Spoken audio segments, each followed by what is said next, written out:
22 million black victims of Americanism are waking up, and they're gaining a new political consciousness, becoming politically mature. And as they develop this political maturity, they're able to see the recent trends in these political elections. Any minority that has a block of votes that stick together is in a strategic position. Either way you go, that's who gets it. You're in a position to determine who go to the White House and who stay in the doghouse. You're the one who has that power. You and I have never seen democracy. All we've seen is hypocrisy.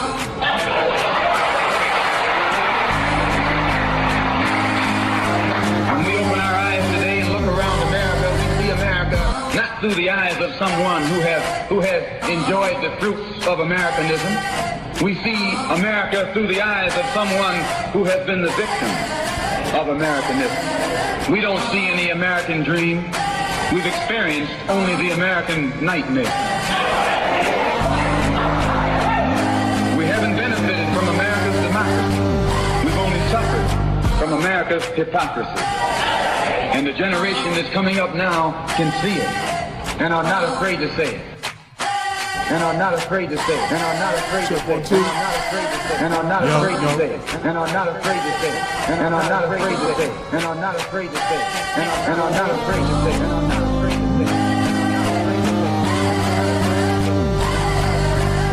And are not afraid to say it. And are not afraid to say it.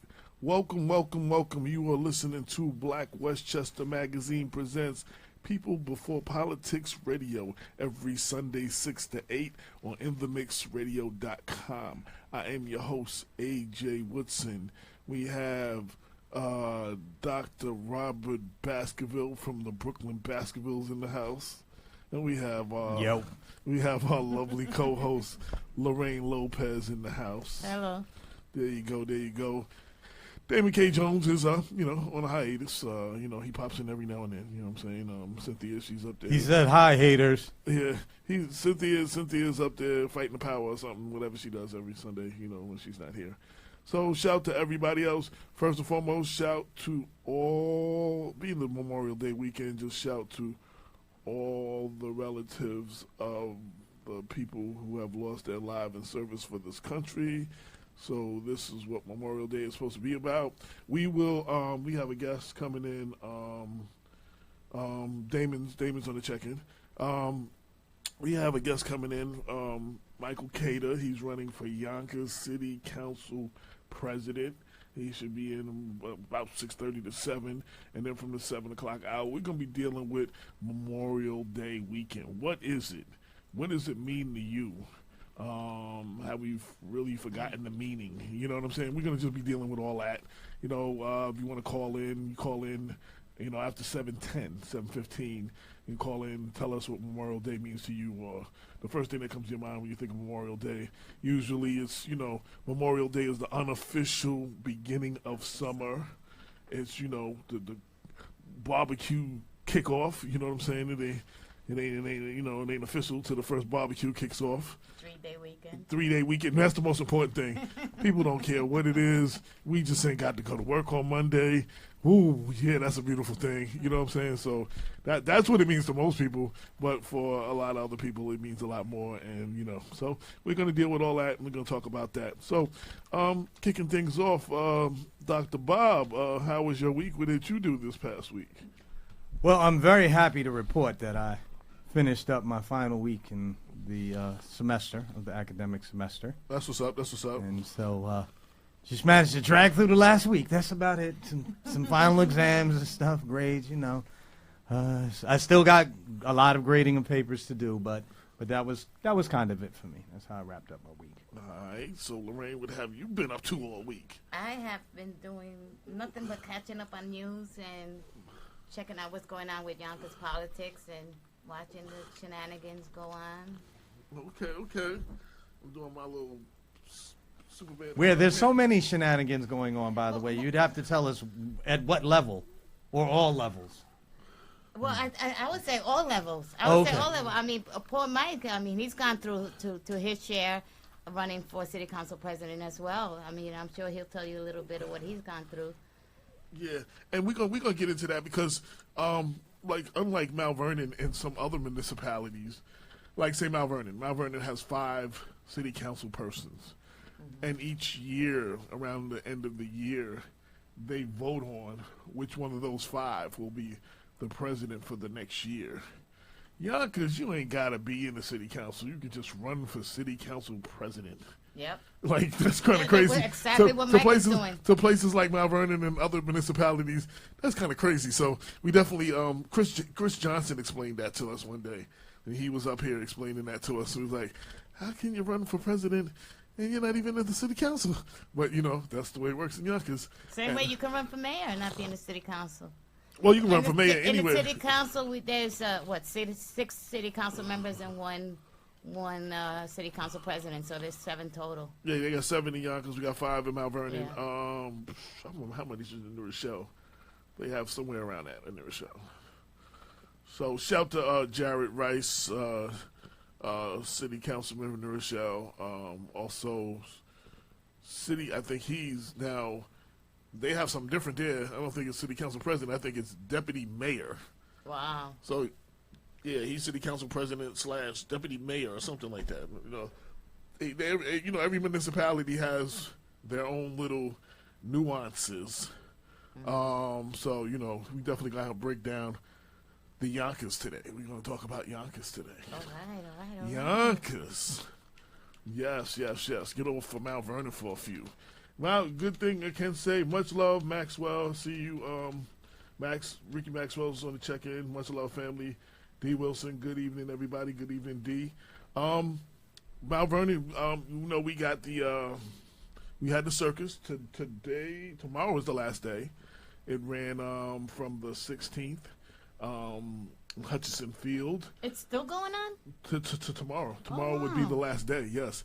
So other than, I guess, a minor skirmish between some people the other day and one of the performers getting hurt one day, it's going off without a hitch, and it's really a good look for Mount Vernon. Just like, ain't a whole lot of things going on good in Mount Vernon right now. A lot of folks are showing up, right? A lot of folks, yeah, because, we have people looking for tickets. I have people calling me from Greenburgh and Stamford. You know what I'm saying? Like, just like... people. My man from Harlem was like, "Yo, I'm gonna have to come up there." You know what I'm saying? So, it brought a lot of people to the city. Yeah, I saw it in the news. There was a big crowd. And then the new Burger King opened up around the corner, which was I don't know if they was ready to open, but they was like, "Ooh, extra people, let's open up." I want to ask a question before we continue. Is it correct that the circus was held despite not having the approval of the city council? I do not know. We have to call somebody from the city council and find out. Because I do know that there have been other activities like the fireworks, which was a good look for Mount Vernon. The first time fireworks were in Mount Vernon in several decades. And the slip and slide through the city thing. I saw that too. Yeah, which both did not go the way the charter is. The mayor would put his requisitions and Did they have permits? They usually have to do. He has to put some kind of paperwork in, and the council will vote yay or nay.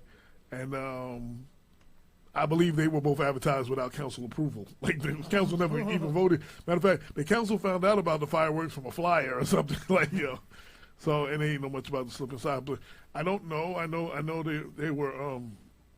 They all thought it was a good idea, but I don't know if they voted on it. But I will ask, and I will have that answer next time. Or if Andre or any city council person is listening, you can text me or call in and answer that question, please.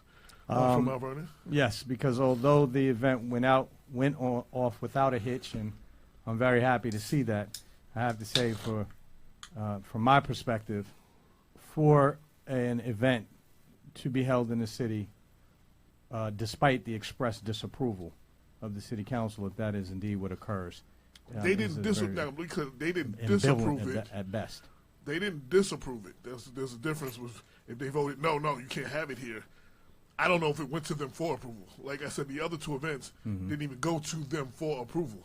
The slip and slide thing, I think they voted down. Now, that was disapproved. I think they voted against it. Oh, and it still went on. And he had it anyway. But The fireworks, there was no vote on the fireworks. They didn't. It never came to them for a vote, as far as I'm concerned. So, as far as I know, but this did not get a disapproval. Let me be clear. It may not have gotten a vote. It may not have gone to the council for voting. But we'll know more about that in the next coming weeks. We'll definitely address that. If they don't call, I'll talk to them and have them answer that question. So I can answer it in the next week's opening or something. So when they're gonna have some type of a recreation event and things like that, you have to have city council approval in Mount Vernon? Using city property. Really? Yeah, and you know what? And again, I would like to have Clarification. some clarification out so I can speak intelligently, because I don't want to say what the mayor can't do and he has permission to do it, and I don't want to say what he didn't do right and maybe he did do it right. So I want to be able to speak intelligently. When I speak, he'd be like, "This is what happened. This is what was supposed to happen. This is why it didn't happen." You know what I'm saying? So I want to be able, and I can't say that to a certainty. So I won't answer those questions. But Yeah, I must confess also that I haven't done my usual thorough, review. So I'm on uncertain grounds as well. But that is what I hear. As a matter of fact, I hear there's going to be a Memorial Day celebration at Memorial Field. Now, I did hear something about that. Shout out to Keisha D. Skipper on the check-in. I did hear something about that. I don't know anything about it, but I heard that was a possibility. Anybody know anything about that? Feel free to call in, or Brenda or somebody send us send a message through Facebook Messenger or something like that, so we would know. But I'm not quite sure. I did hear there is supposed to be something going on. Shout out to the Yonkers Voice. They showed up last week.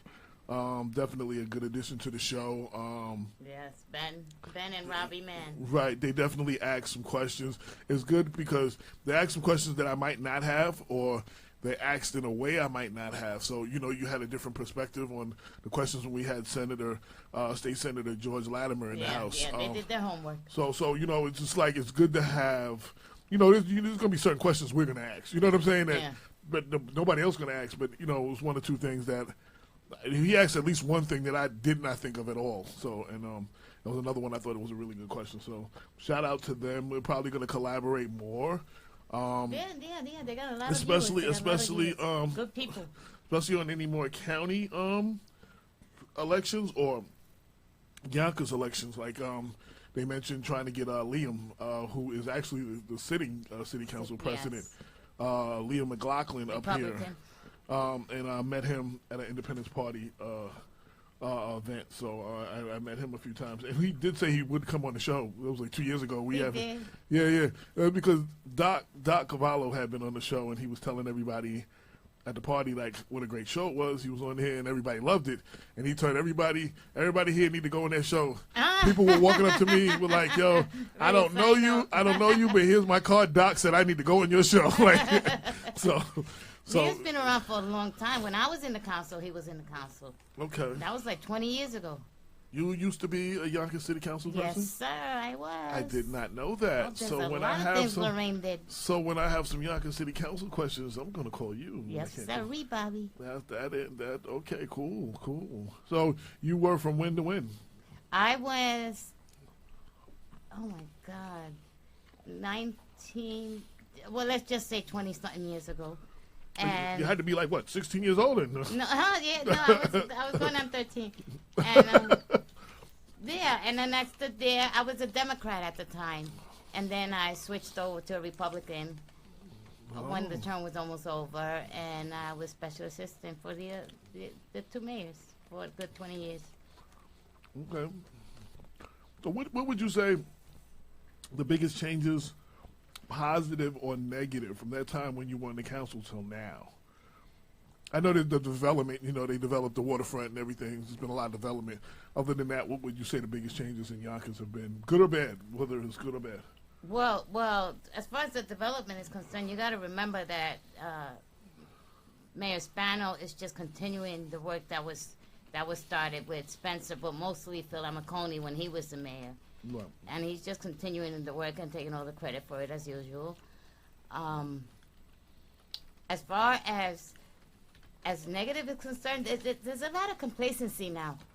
That, folks are not interested, and so therefore they don't follow up. And a lot of these city council members just sit around and do nothing to show up for the photo op. And there's no legislation, there's no local laws, there's none of that being accomplished these days at all. For example, Liam's the city council president. Liam is part of the old Republican regime. Now, I love Liam. I can actually say I care about him because I worked with him for a good 25 years, and he's a good guy. Well, but he's also gotten complacent, and he's also been sitting on his ass, basically, and not really doing anything unless it's on the northeast side of town, and we have a large south side population that just gets basically ignored by the Republicans. I think that's I think that's the danger with any office, with having it too long. And you know what? Even when you start out with the best of intentions and you are about the people, for the people, and all that other stuff, I think and that's why we need more people to get involved and the younger people to get involved. Because, once you get to a certain point, you've been in them positions 15, 20, 25 years, it's hard. I guess it's hard not to be complacent. You know what I'm saying? Like, it's just complacency just kind of takes over at some point, and you don't even know what happened. But everybody's sleeping with each other. Well, that's the other thing too: the deal making and the incest. And, I just wanted to pull this up too, real quick. So, we got our month of June booked. June 4th, which is the first Sunday, we will have Alonzo West and Neil Pallone, who are the Westchester County Cobra, which is the Correction Benevolent Association, president and vice president. And they will definitely be coming up. And I'm looking forward to that so they can share their sides of the story, because they've often criticized that Black Westchester hasn't always told their side of the story, and some of the stories with Ricky Maxwell and Damon Jones. Is this their first visit? This will definitely be Alonzo. But yes, this will be both of their first visit. And if they come, I've confirmed with them. We had put it in. We talked a couple of weeks ago, but whether they show up or not, we have a lady. I wrote one of the stories. I wrote this over the week on Black Westchester. One of the letters to the editor. I read that.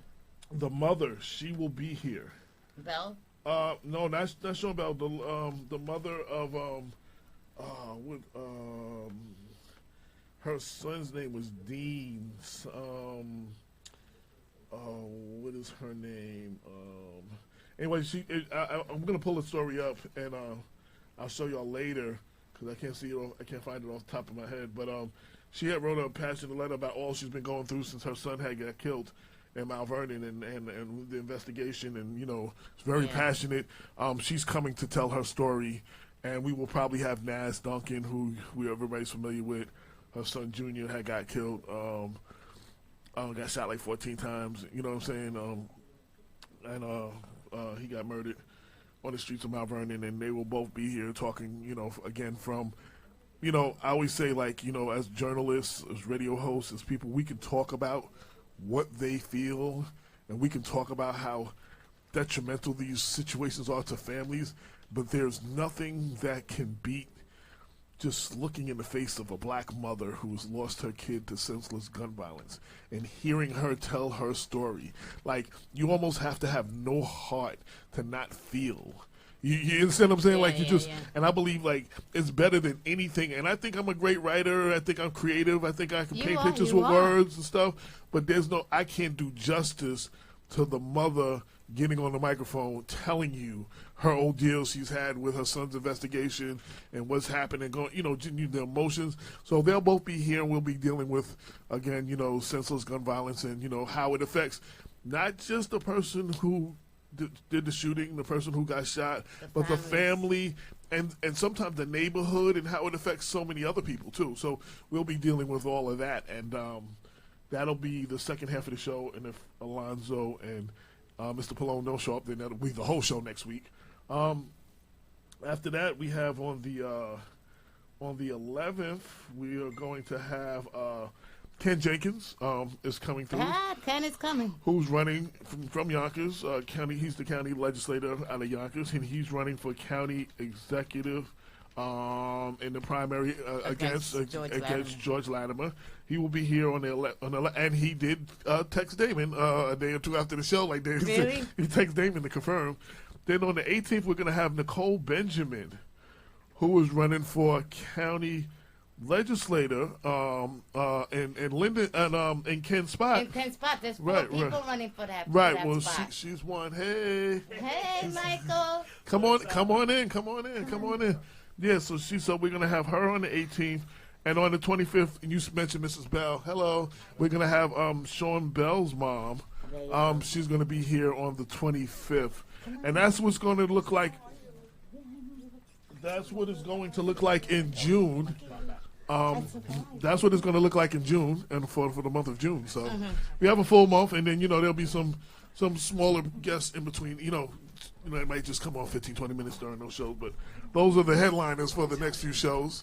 Everybody, pull your mics up to you. If you're going to be on the mic, you have your computer. If you want to talk to your people online, just sign into any social media. Lauren, you want to do it? Yeah, you can sign into your social media, let everybody know you're here, what's going on, how they can listen, and all that good stuff. Go ahead and do it, Lauren. Go ahead and do it. So Lorraine, I'm gonna let you introduce our guests, since you know our guests the best. I want to welcome Mr. Mike Khader, who's running for city council president as a Democrat in the city of Yonkers, and this is his lovely sister, Lauren Khader, as well. Say hello, Lauren. First time guest. Now, we do appreciate Mike coming and taking the time, because he didn't realize I guess none of us really realized when we booked that it was going to be I booked a this, holiday. and like we just did, like I just ran down June. I booked this, And he's got a and house April full I of booked. folks. I booked. You know what I'm saying? So yes, definitely. I appreciate you come down here. And you could have brought me a burger or something. No, I'm just waiting. No. I told my wife, let's hold off. This is something that we had planned for a month, and We appreciate it. go. But I assure you, this will be the first. And you can pull your mic closer to you. There you go. So we want Testing, everybody. one, There you two. go. Testing, We want one, two. everybody here. There we go. This will be the first of many, AJ. I hope Okay, so. okay. I want to appreciate Lorraine, AJ, everyone having me here. That way we could talk and learn about each other. Absolutely. So tell me, AJ, what made you get into this? Wow. You figure this is an easy way to manage the questions. Put them on you. Politician, you see that? I've been doing this all my life, but we can talk about that another time. I talk about me all the time. So, but I do want to do the first thing. I talked to you on the phone, and the first thing I asked you, the first question I had for you. So let's just get this out the room. Your relationship with the one and only Joseph Spezio, who is. And wrong or right, he's become the boogie monster or the whatever of Mount Vernon. Everything is not his fault. There are some things I think he's doing that he shouldn't be doing. Just like he's just anytime. Oh, we got global warming. Oh, Joe Spezio did it. You know what I'm saying? Like he's just he's the go-to guy. Joe Spezio's presence in the city of Mount Vernon represents a major and unprecedented assault on democracy. Okay. Now, there you go. that puts it in perspective. Okay, there you go. Do not give Joe a pass. Okay, He should not be here. Tell me how you really feel. Yeah. Breaking the law, and we have too much law breaking in this society, especially by our political representatives and their closely affiliated elites. Okay. And that's who Joe is. Okay, there we go. So now, a lot of people feel he was an advisor. He's been associated as an advisor of the Mount Vernon mayor, Richard Thomas. There have been allegations of large cash infusions into the Thomas administration, and basically the belief is that the mayor is bought and paid for, basically, and he's running Mount Vernon. I understand that he used to be in Yonkers, and he somewhat got ran out of Yonkers, and some felt that your running is him trying to get back into the Yonkers government. So I know we've talked, and I know the answers to the questions, but I just wanted you to share with our viewers, because when they hear your name, a lot of people associate you with Joe Spezio. AJ, thanks for bringing that out. It is the pink elephant in the room. First and foremost, and let's be clear, as I told you the first time, Joe Spezio is not an advisor to my campaign. He's not a consultant to my campaign.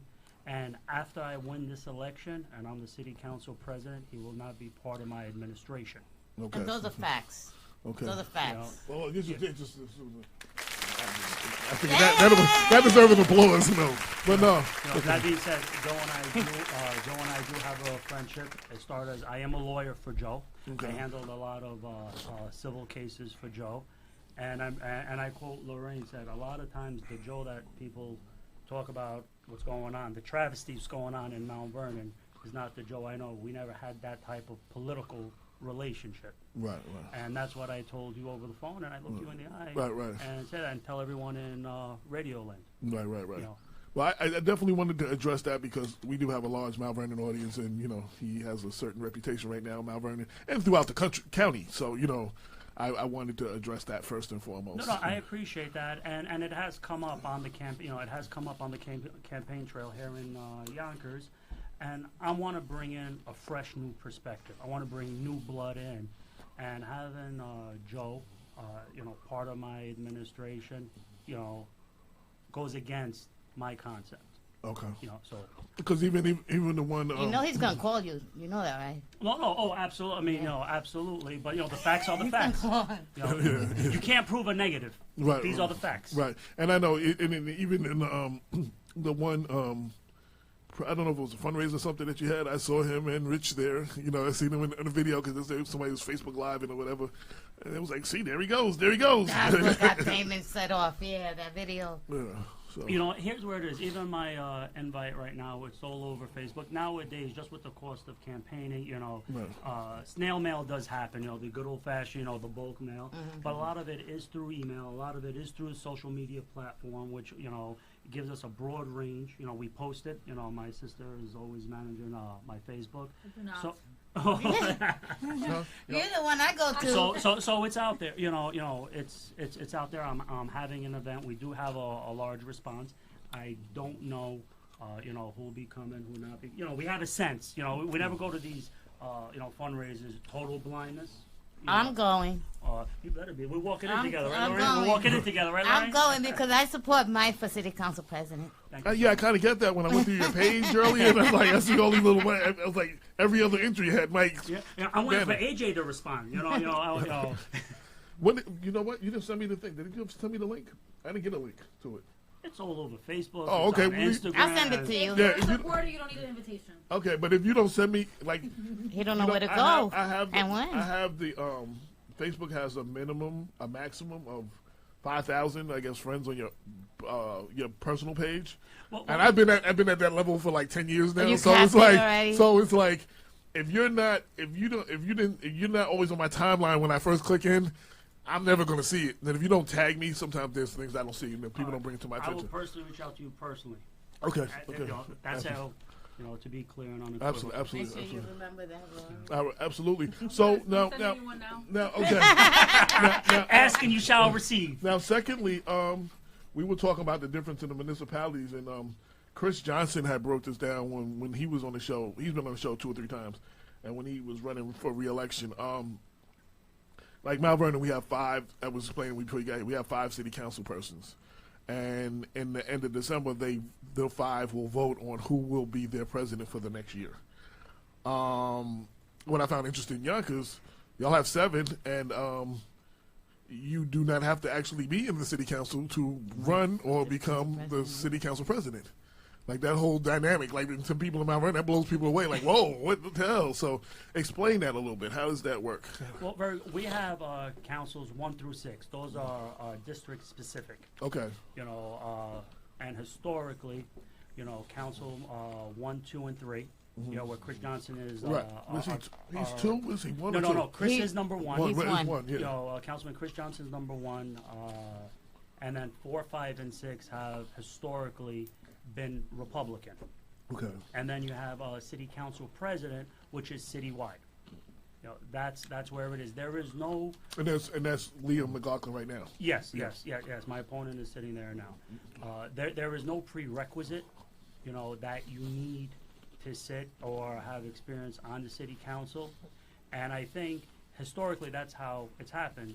However, The last Democratic city council president, Chuck Lesnick, wasn't on the council either. Okay. This is a seat that was a Democratic seat. Okay. You know, Yonkers has 220,000 residents. From those 220,000 residents, we have about 99,000 are eligible to vote.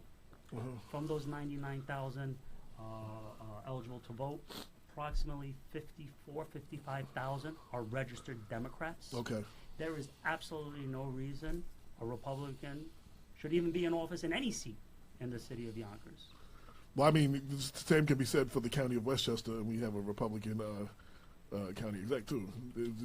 With all the Democrats in the county of Westchester, you know, it shouldn't. You know, it's hard to believe there's a Republican.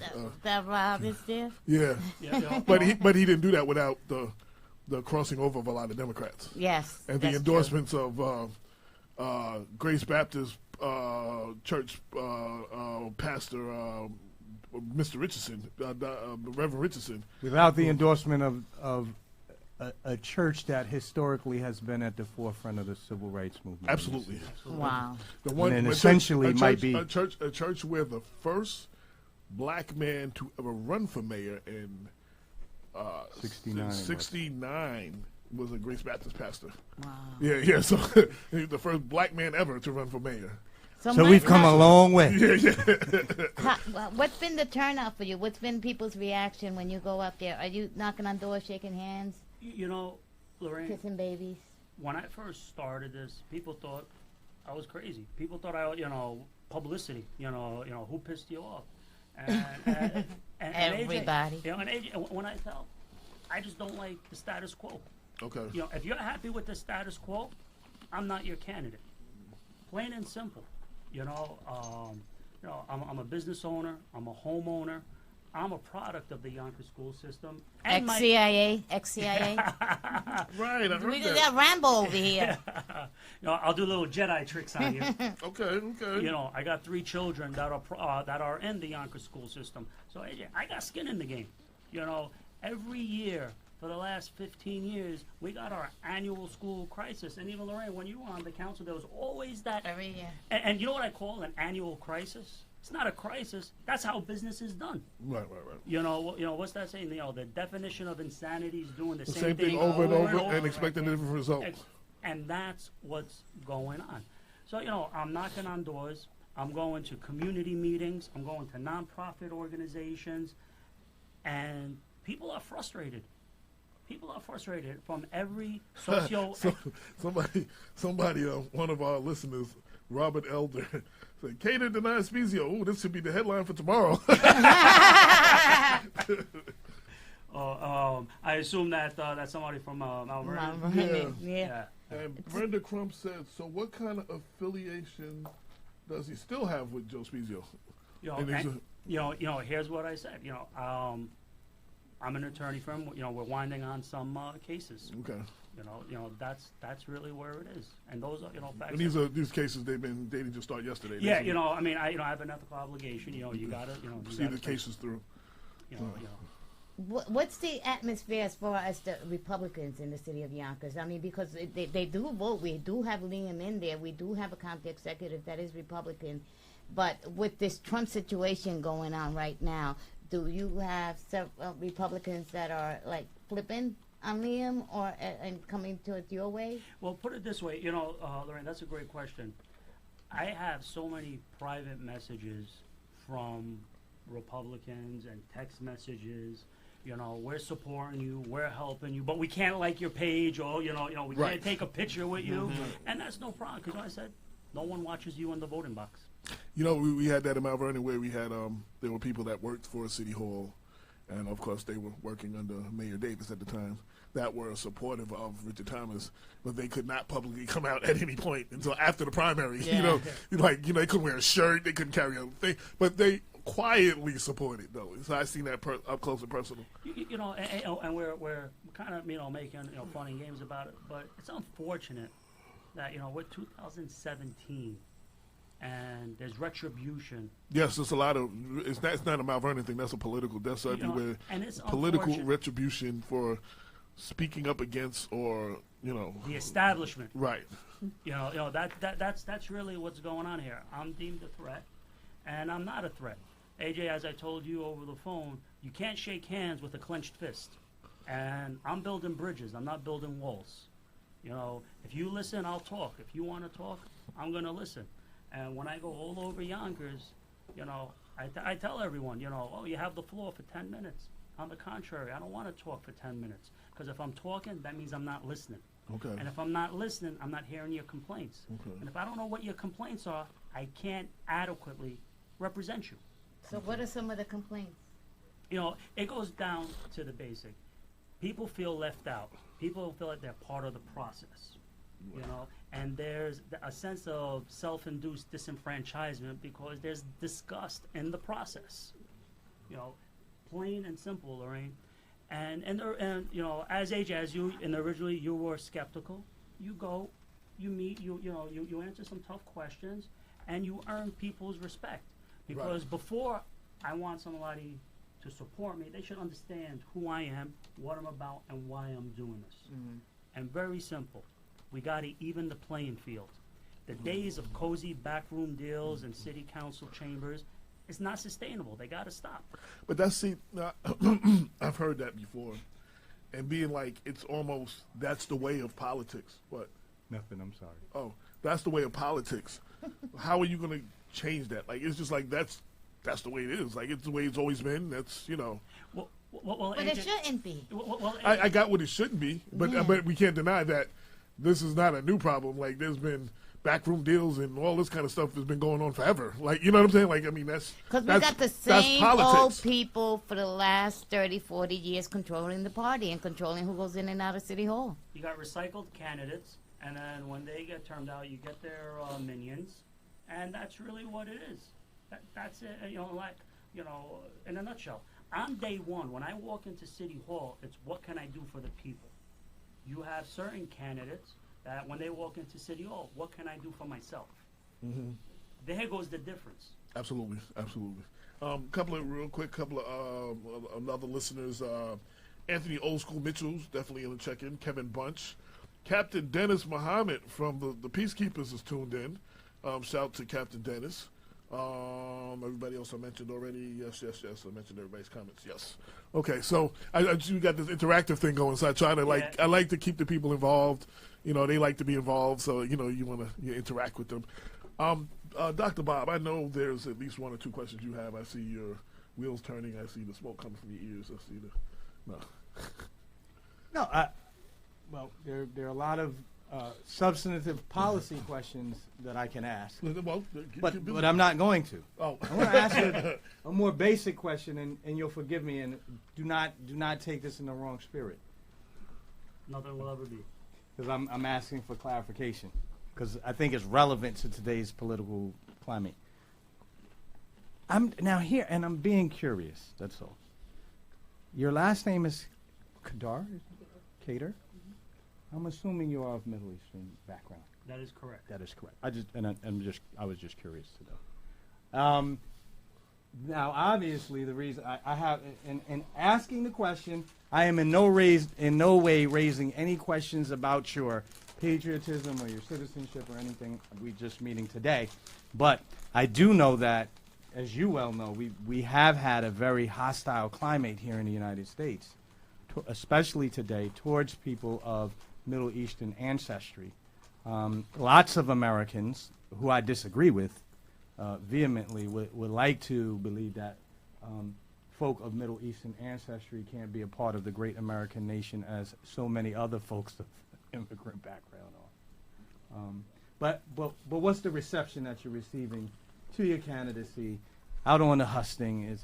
Is I hope you're well received. And I am being well received.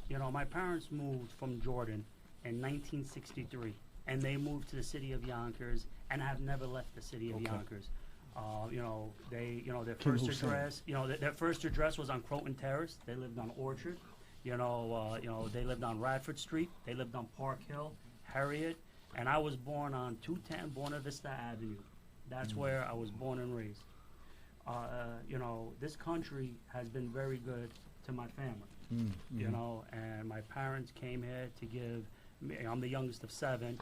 We weren't born, but he recognized, you know, the land of opportunity is in America. So we're very grateful for that, and it's time to give back. You know, I did proudly serve this country, you know, in the combat on terrorism. But that being said, you know, there is that hate card. There is the race card. You know, and you can't do nothing about that, you know, because somebody that doesn't want to learn, someone that doesn't want to understand, Right. you can't teach them. You know, what's that saying? You could bring the horse to the Water, water. You can't can't make make the water drink. The horse drink, yeah. You know, but overall, you know, Yonkers is a great city. It is racially, culturally, economically diverse city. Yes. It's a wonderful city. You know, I love the city of Yonkers, and you know, sometimes you get anonymous comments on blogs or stuff along those lines that are filled with hate. But I haven't received that, to be quite frank, Dr. Bob. And it's a candid question. You know, I think I've been embraced because people are seeing me as a candidate for change. I'm not the Arab American candidate. I'm not the Jordanian candidate. I'm not the Arab Christian candidate. Right. You know. You're the change candidate. You know, I'm the guy, Yonkers guy, Right. that wants to do change. Good. Right. Right. We have a question from online Sure. asking, what are your feelings about our county executive, Rob Astorino? What are my feelings? Pro, about it? con, anything? You know, I don't have a personal relationship with him. You know, he has kept, his claim to fame is keeping the property tax line, stagnant for 8 years, and that's a factual correct. But at what price has it come? Our infrastructure is failing. We had Sprain Ridge Pool that's been, closed for many years. Sprain Ridge is in Yonkers. Most of the people that use that facility are Yonkers residents. There was supposed to be a big grand scheme of what Sprain Ridge was supposed to be, and I think they're gonna supposedly do some grand reopening in the next months or so. We'll see what it's gonna look like. I wish I had gone to the town hall that he had. We were down at the NFL office headquarters on a rally for Kaepernick during the same time. Was covering that, and but he had a town hall in Mount Vernon, and one of the questions I really would like to have asked him about that budget thing. Now, being that the cost of living goes up every year, that's just undeniable. It goes up every year. The COLA allowance. And everything goes up. When you keep a zero balance, so to speak, you know what I'm saying, for over X amount of years, you have to start cutting things. Like, I guess it's the only way to do it. You cut things. And when you see Mount Vernon, like, we lost the probation office, you know what I'm saying, which is a huge hit. And we've other services that, Did you lose childcare? I'm not sure. I know it was a Social Security. I know probation was one of the biggest things for me because, Yonkers, Mount Vernon are probably one of the areas that have more need for a probation office. You understand what I'm saying? That's where and then you take it from there. You know what I'm saying? Like, and you're dumping a lot of people who would be on probation or whatever, whatever. People, nobody want no other city get dumped in Mount Vernon sometime Yonkers in their show. I see it all the time. Part of my practice is I do a lot of family court. I represent, parents, fathers, mothers, who go to family court for something basic as child support or, a parent looking for visitation. Right. And the child court, the family court recently opened up on Warburton Avenue in the DSS building. So I see what's there every day when I walk into that I'm not in family court every day, but every time I walk in, I see what's going on. They're operating at a skeletal staff. Right. And the community needs services. You can't continue to kick the can down the road. Right. Plain and simple. We have issues with mental hygiene. We have issues with the homelessness down the street. These are issues that people are scared to talk about, but the reality is they need help. Right. There's no way around it. Right. I have a question. Sure. Well, This is an issue that's been going on in Yonkers for a long, and I see that it's been going on in Mount Vernon as well. That's been going on for a long time, but due to social media, it's now coming out to the forefront. And I'm talking about child sexual abusers, pedophiles that have been let out of jail or put on probation. And in the last couple of weeks, we must have had about probably a half a dozen move into Yonkers, and they're like right across the street from the schools. And I've got so many parents are now worried. And I mean, just last week there was almost a little bit of hysteria going on Facebook with so many of them coming on. Aren't there zoning What do you laws? think? Aren't There there is, but if you say you can be 100 yards from a school, they're going to move in 102 yards. And that's the law, and there's nothing you can do about it. Listen, a lot of the problems is the enforcement. You know, our probation officers, and I happen to know, you know, a lot of them either through, you know, on a professional basis, or some of them I know on a personal basis, they're just stretched thin. You know, so so when you read, you know, the pedophile laws and the zoning requirements, you are absolutely correct. You can't be next to a school, but the problem is who's enforcing it. That's, Nobody. you know, I had a friend of mine, and it's possible we're talking about the same incident that happened right on Lake Avenue, not too far from Gorton High School, where a friend of mine texted me. He goes, there was some dude out there, you With know, his pants zipped yeah, down, with, you know, with yeah. his junk all out there, you I know, saw that. and it's just one of those things, you know. I have young kids, so you know, there's just certain things that you just can't defend. You know, zero tolerance. Absolutely. Plain and simple. You know, but then again, that also goes back to services, to mental health. And one of our online listeners, Dee Wilson, she said we have a lot of sex offenders moving into Mount Vernon by the dozens. Yes. Yeah. You know, it's. In Yonkers, there's over 1,000, I believe. You know, the And numbers. the victims are like as young as 6 months old. At 6 months old, and then they get to live across the street from them in an elementary So there's a school. special place in hell for people like that. That's all I have to say. I'm sorry. Like there's like a special place in hell for people like that. Zero tolerance. You know, I mean, whenever as your next city council president, whenever I want to introduce legislation, I want to see how is it going to affect the community? How is it going to affect my children? You know, and that's the angle that you have to take. Right now, you have, you know, elected officials that are out of touch with these concerns. Mm-hmm. And if you're out of touch and you don't see what's going on, you just don't care. That's the reality of it.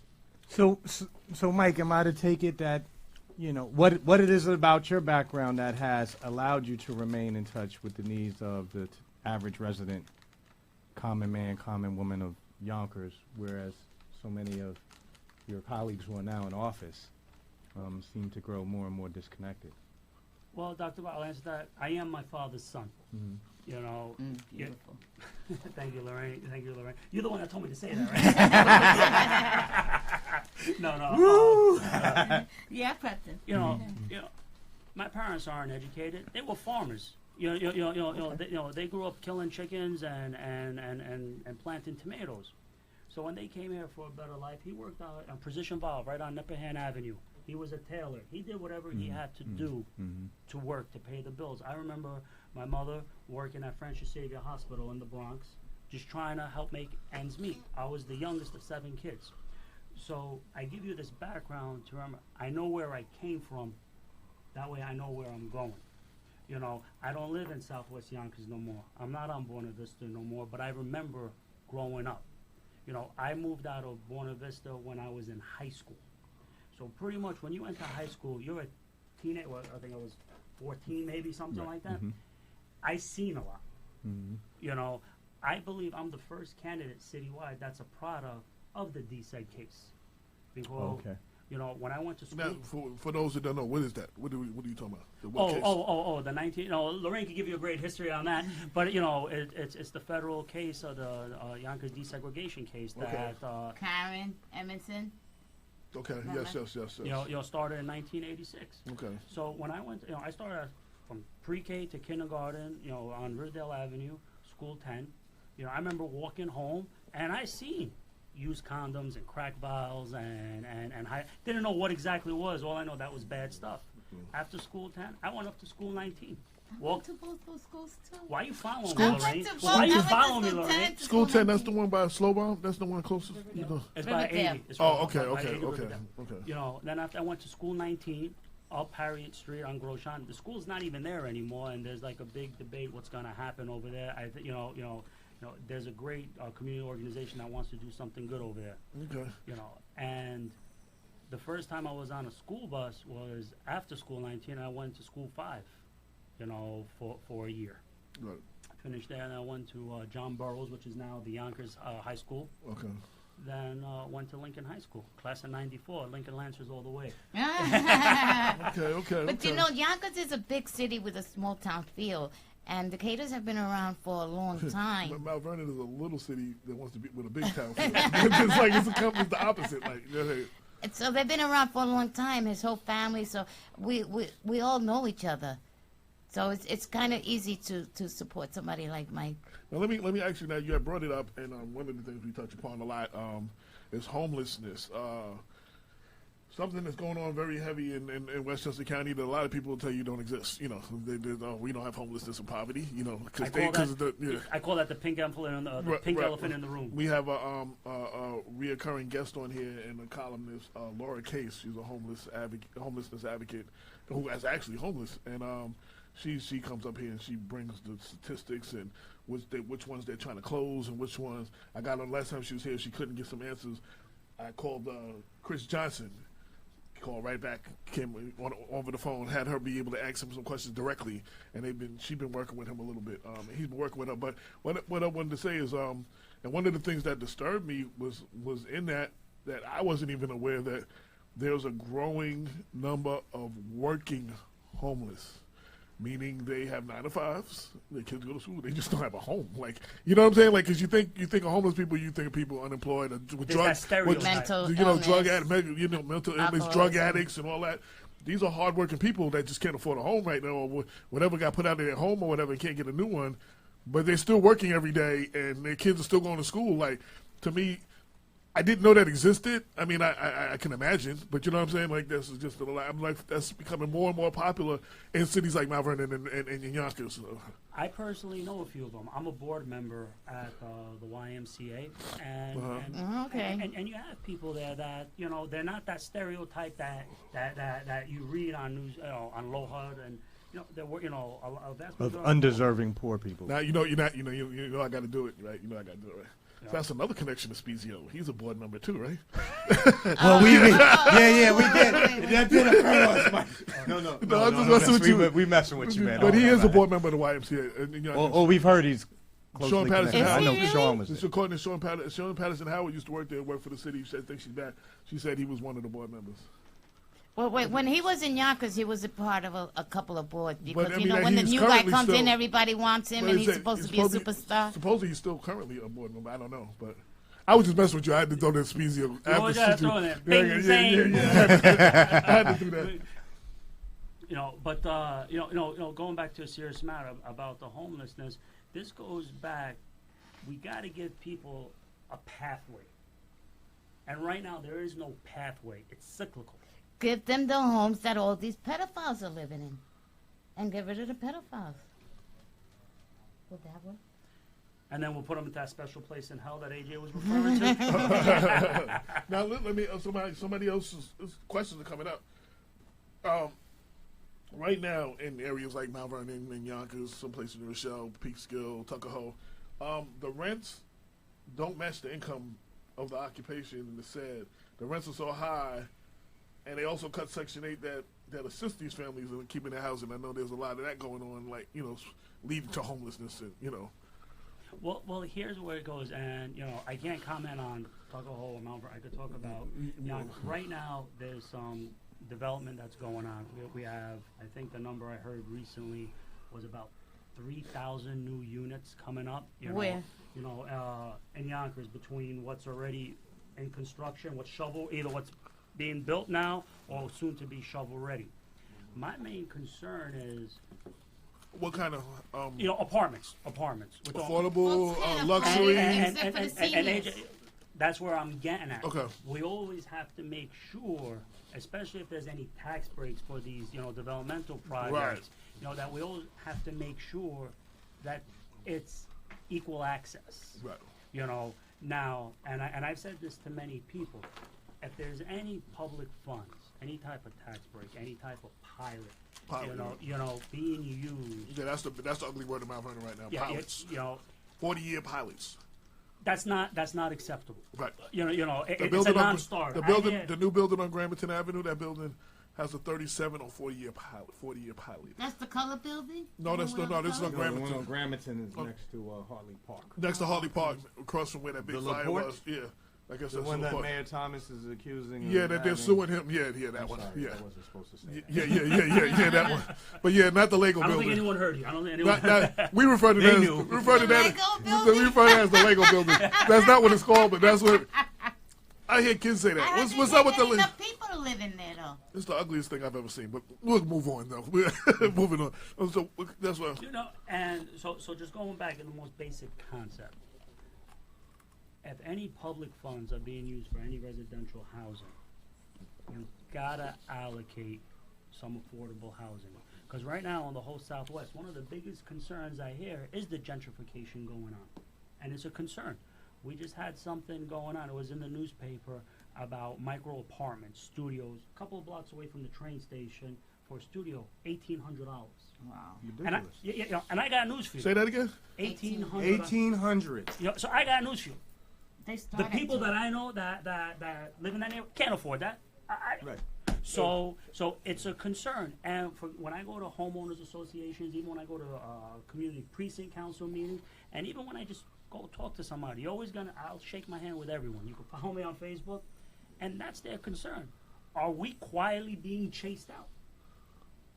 It's a problem. Because everyone, in follow up on that, there are many developments going on in Yonkers that are beautiful. However, they are the way they chart the rents, they are way over the income that the head of households, especially single head of households, can afford. And I agree. And They then have two bedrooms starting at $3,000. I didn't read that question. I just said that without reading that question. Right, right? and the catchphrase of the day is, who can afford this affordable housing? Like nobody can afford it. It's called affordable housing, but can't nobody afford it? It's not the locals. That's Right, for sure. right. And what I find interesting Again, in the whole she discussion, agreed. She agreed. It's a way to push people out the area. That's exactly what.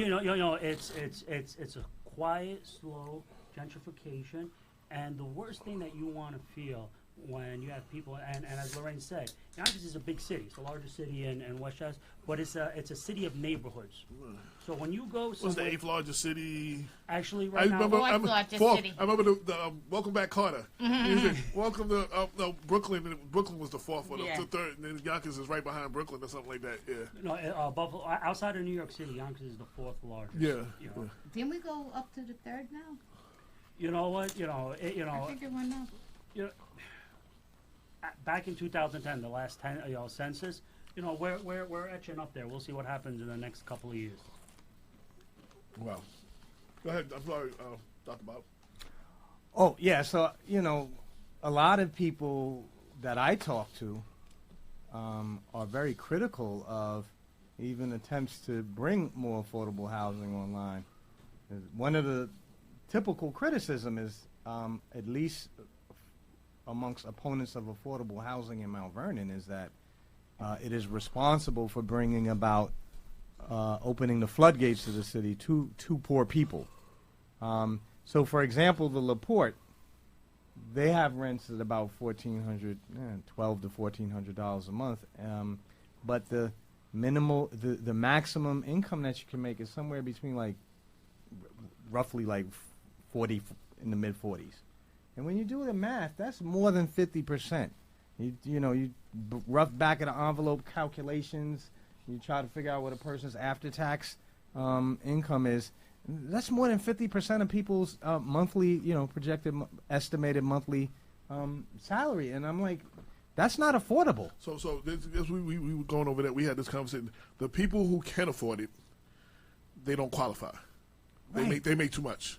So to actually be able to afford it, to actually qualify, you would need Section 8 actually to It's more medium. You understand? Like, you know, the people that could actually qualify don't have the money to pay. You know what I'm saying? They would actually need a Section 8 or something to go in there. So it's almost like a setup for Section 8 housing. Well, AJ, you know what? This is an important conversation. And She again, said it's a 3-bedroom apartment in that building is, it's at 1950.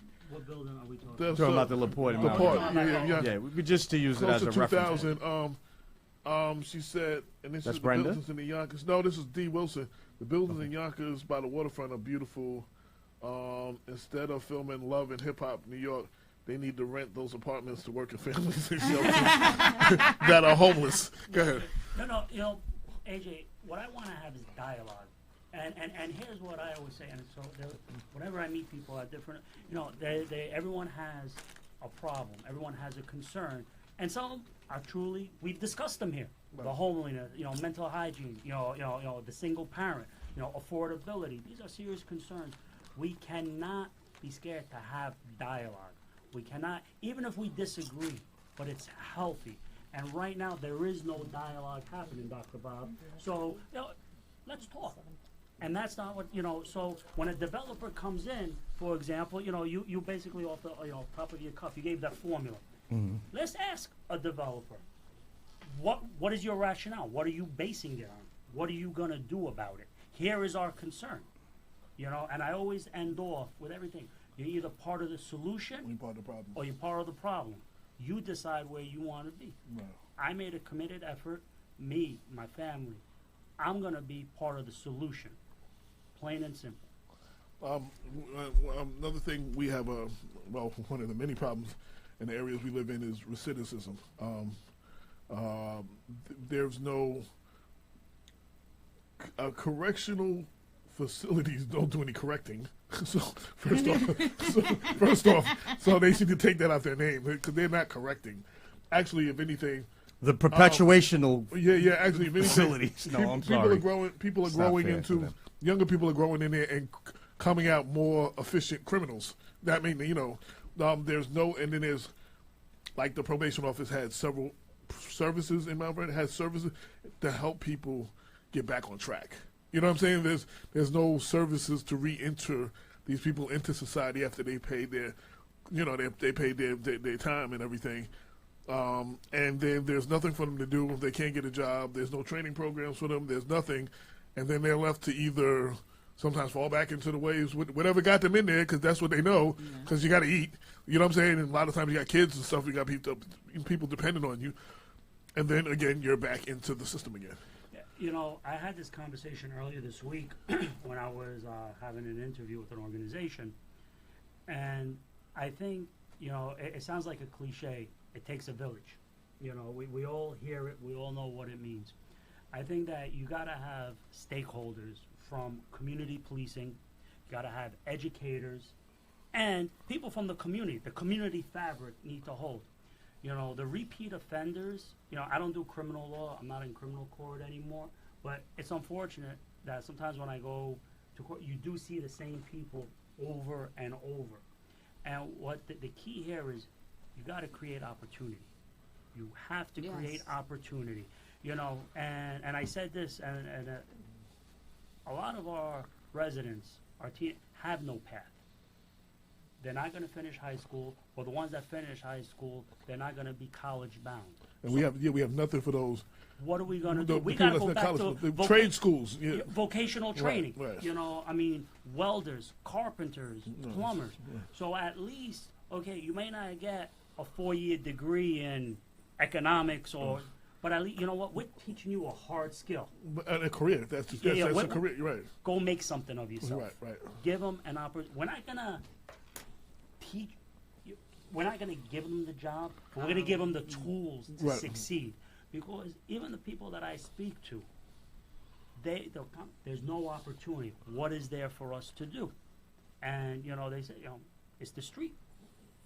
And even some first timers, they got there because there was no activities. Like I don't know about when you were growing up, but when I'm a little older than you, there were more programs and stuff and. For me to do, there was plenty of things for me to do. I still ended up getting in trouble a little bit, but and I want to add that no one should ever underestimate the potential of young brothers and sisters who have run the streets of their cities. Right. I am one of them. Right. I ran the streets with everyone else in Mount Vernon and is just about as deeply involved in all of the, the drama that came with that era. And you were given an opportunity, no?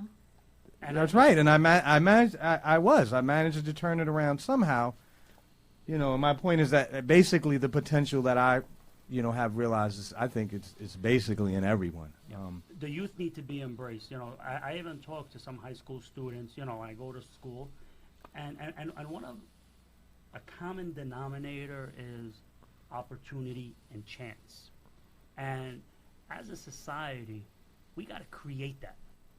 This is the first time in a generation that our children our children's future are looking more bleak than ours. Wow. Think about that. Our children's future are looking bleak than ours. And we say we don't have money for this, we don't have money for that. To quote one of a good friend of the show, former NYPD inspector and current author Corey Pegues, the children may be 20% of our population, but they're 100% of our future. Well said. You know what I'm saying? Amen to And, moving on to another question before, this is a question that came up earlier, and I never got to it. A lot of questions. I like that. It's good. The Yonkers Tribune, our friend Hezzy, wrote an article about you being the designated Mount Vernon Inspector General. I know me and you had talked about that. And the second part of that, can you speak to that? And what is or was your relationship to Mayor Richard Thomas? All right. That article, I believe what you're talking about is a couple of years ago, like a year and a half ago or something. At least a year, within the last year, like since Mayor Thomas has been in office. Okay. Yeah, Mayor Thomas announced that at a community function. It literally, obviously I applied for the job, so it wasn't. Right. I was surprised that he announced it right then and there. Right. So it caught me off guard. It's a privilege, and public service is a privilege and an honor, and it should not easily be bestowed on anyone. Right. As I told you in that same conversation, Right. I never worked a day for the city of Mount Vernon. I never made $1 from any taxpayer from the city of Mount Vernon. The reality is it never came to fruition just because of the current and Mount Vernon. And I thank Mayor Thomas. I'm very grateful, and I appreciate his belief in that I could be a great inspector general. But just because of the conditions, I withdrew from consideration. Okay. Well, and like I said, me and you have talked again. Being that I've talked to you offline and we've had these conversations, I know answers to some of the questions, but I want the people to hear it too. No, that's important. It's important that even a lot of these people that I don't know them, but it's important that they have faith in their elected officials. Credibility is something you can't buy. There's an old saying my mother used to tell me: you could get a glass cup. If you shatter it, you get the best glue there is, the best tape. But at the end of the day, that glass is broken. And that's what credibility is. Yeah, all the king's horses and all the king's men can't put Humpty Dumpty back together again. Damon made a well comment. said. Damon made a comment, not a question, but a comment. He said the majority of elected officials are paid off by the elected officials.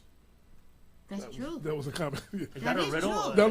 That was a comment Damon made. That is true. I mean, if you look at, and I'm not saying he's getting paid off, but if you look at Liam, who's a Republican, and you look at Mayor Spano, who's a Democrat, I mean, Liam has basically become his puppet now. I mean, Spano's controlling all of Liam. So, Mike, this leads me to now want to ask you a question, because many of us would maintain that one of the Drum roll. key reasons.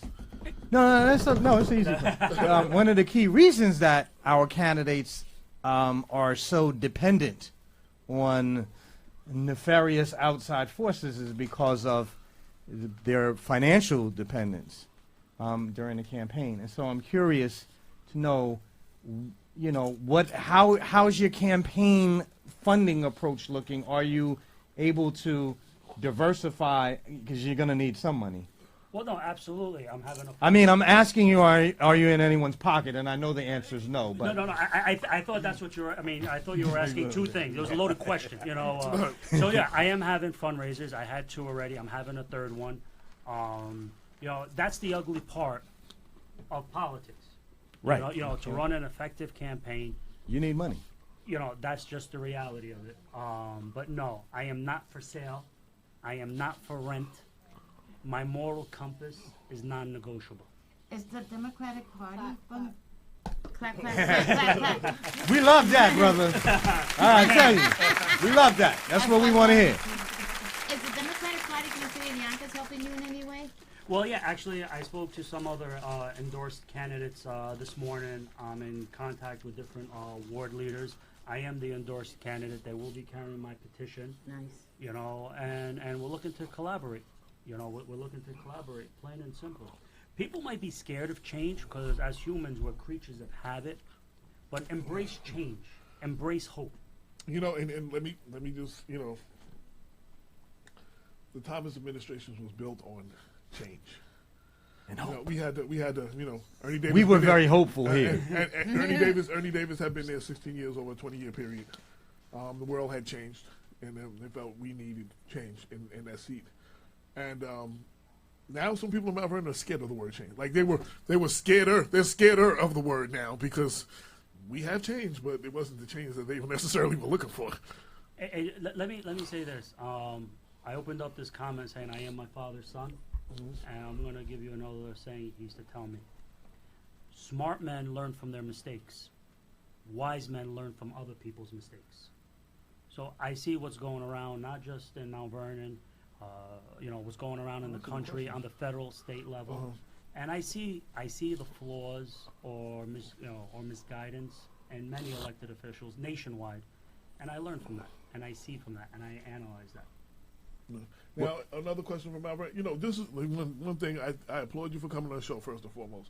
A lot of people will not come here because you're going to get answered the real questions, and then the people get to ask questions. Brenda L. Crump, who's one of our co-hosts, and she holds us down. And when we talk about something, and I can't find it, she'll post it on Facebook, you know. So, and I end up reading later that Brenda L. Crump. She's a fact checker. Right. Yeah. So she said, "Are there any cases that you are finishing as Joe Spezio's lawyer that deal with matters of Mount Vernon?" Now that I never asked you. No Mount Vernon matters. Okay. No Mount Vernon matters. That's a good question because that some people would. Yeah, I mean, they're all civil matters, contract cases, collection cases, that kind of stuff. Okay. One of the things that I think is most noteworthy about what you've said here today with respect to public policy is the importance of the restoration of community.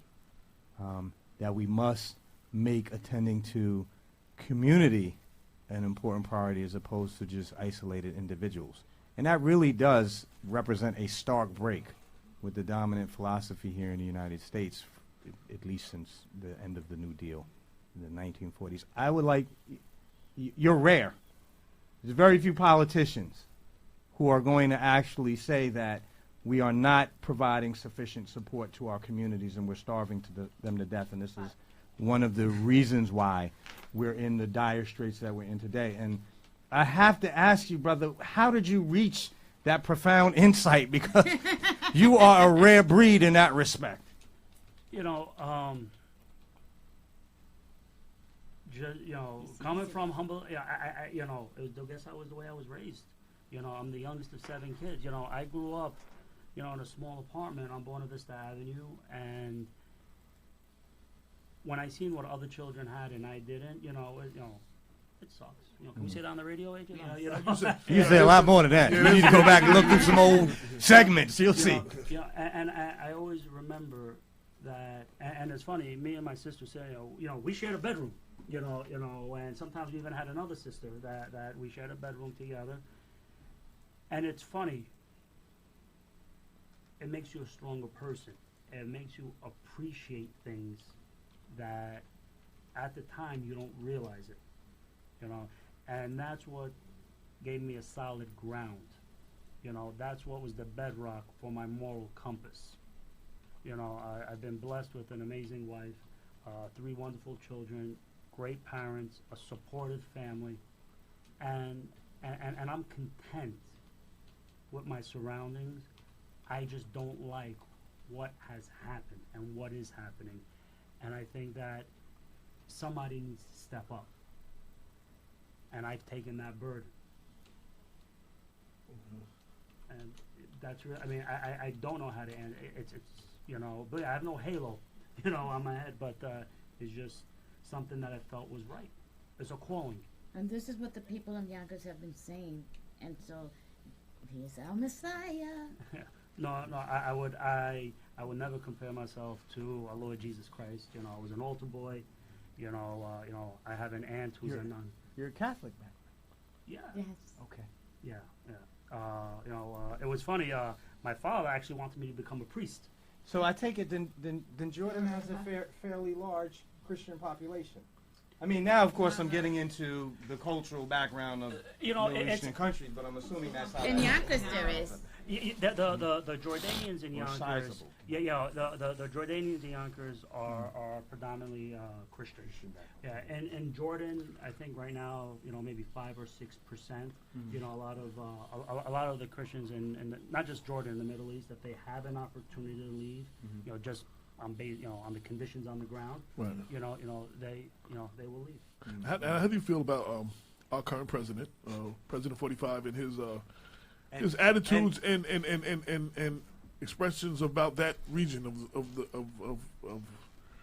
You know, like many people, you know, his campaign, about 2 years ago when he started coming down Trump Tower with his wife on that escalator. Right. You know, just like many people, I thought it was a promo. You know, I thought it was a publicity stunt. Right.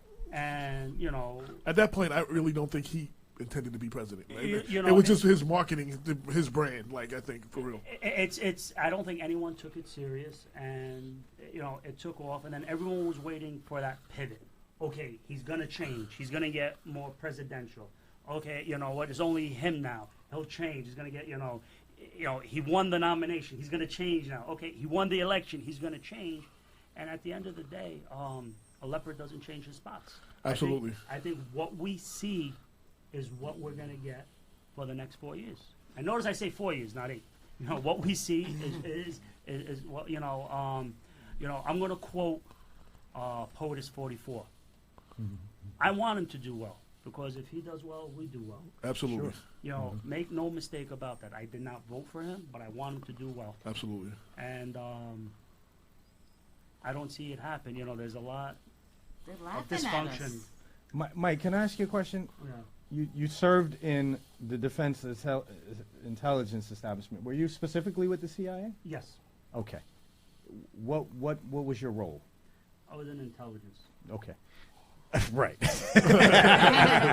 I should have known. I'm curious because you are one of the few people that I have met personally who has experience working in our intelligence establishment, and I want to know your opinion of the rather close relationship that seems to shadow President Trump's advisors, including now, as we understand, Jared Kushner and his request for this confidential call. Yeah, I still speak to friends in the intelligence community, and I do follow that, because when you're overseas, and I'm not going to talk about sources or methods. Right, on we how understand. get We feel important. that. Yeah. You're telling people, give us information, that way we could protect you. Right. You know, I mean, pretty much I say, hey, AJ, give me a secret. Right. And if you feel that it's going to get out there on Twitter, or if you feel somebody else is going to get it, you know, goes back to credibility. You know, today, I believe it was either early this morning, Angela Merkel, the Chancellor of Germany, says we can no longer rely on United States. And Great Britain. Yeah, you know, I seen the crawler, the web crawler. And France laughed at us. And that's a problem when one of our biggest allies, Germany, can no longer rely on us.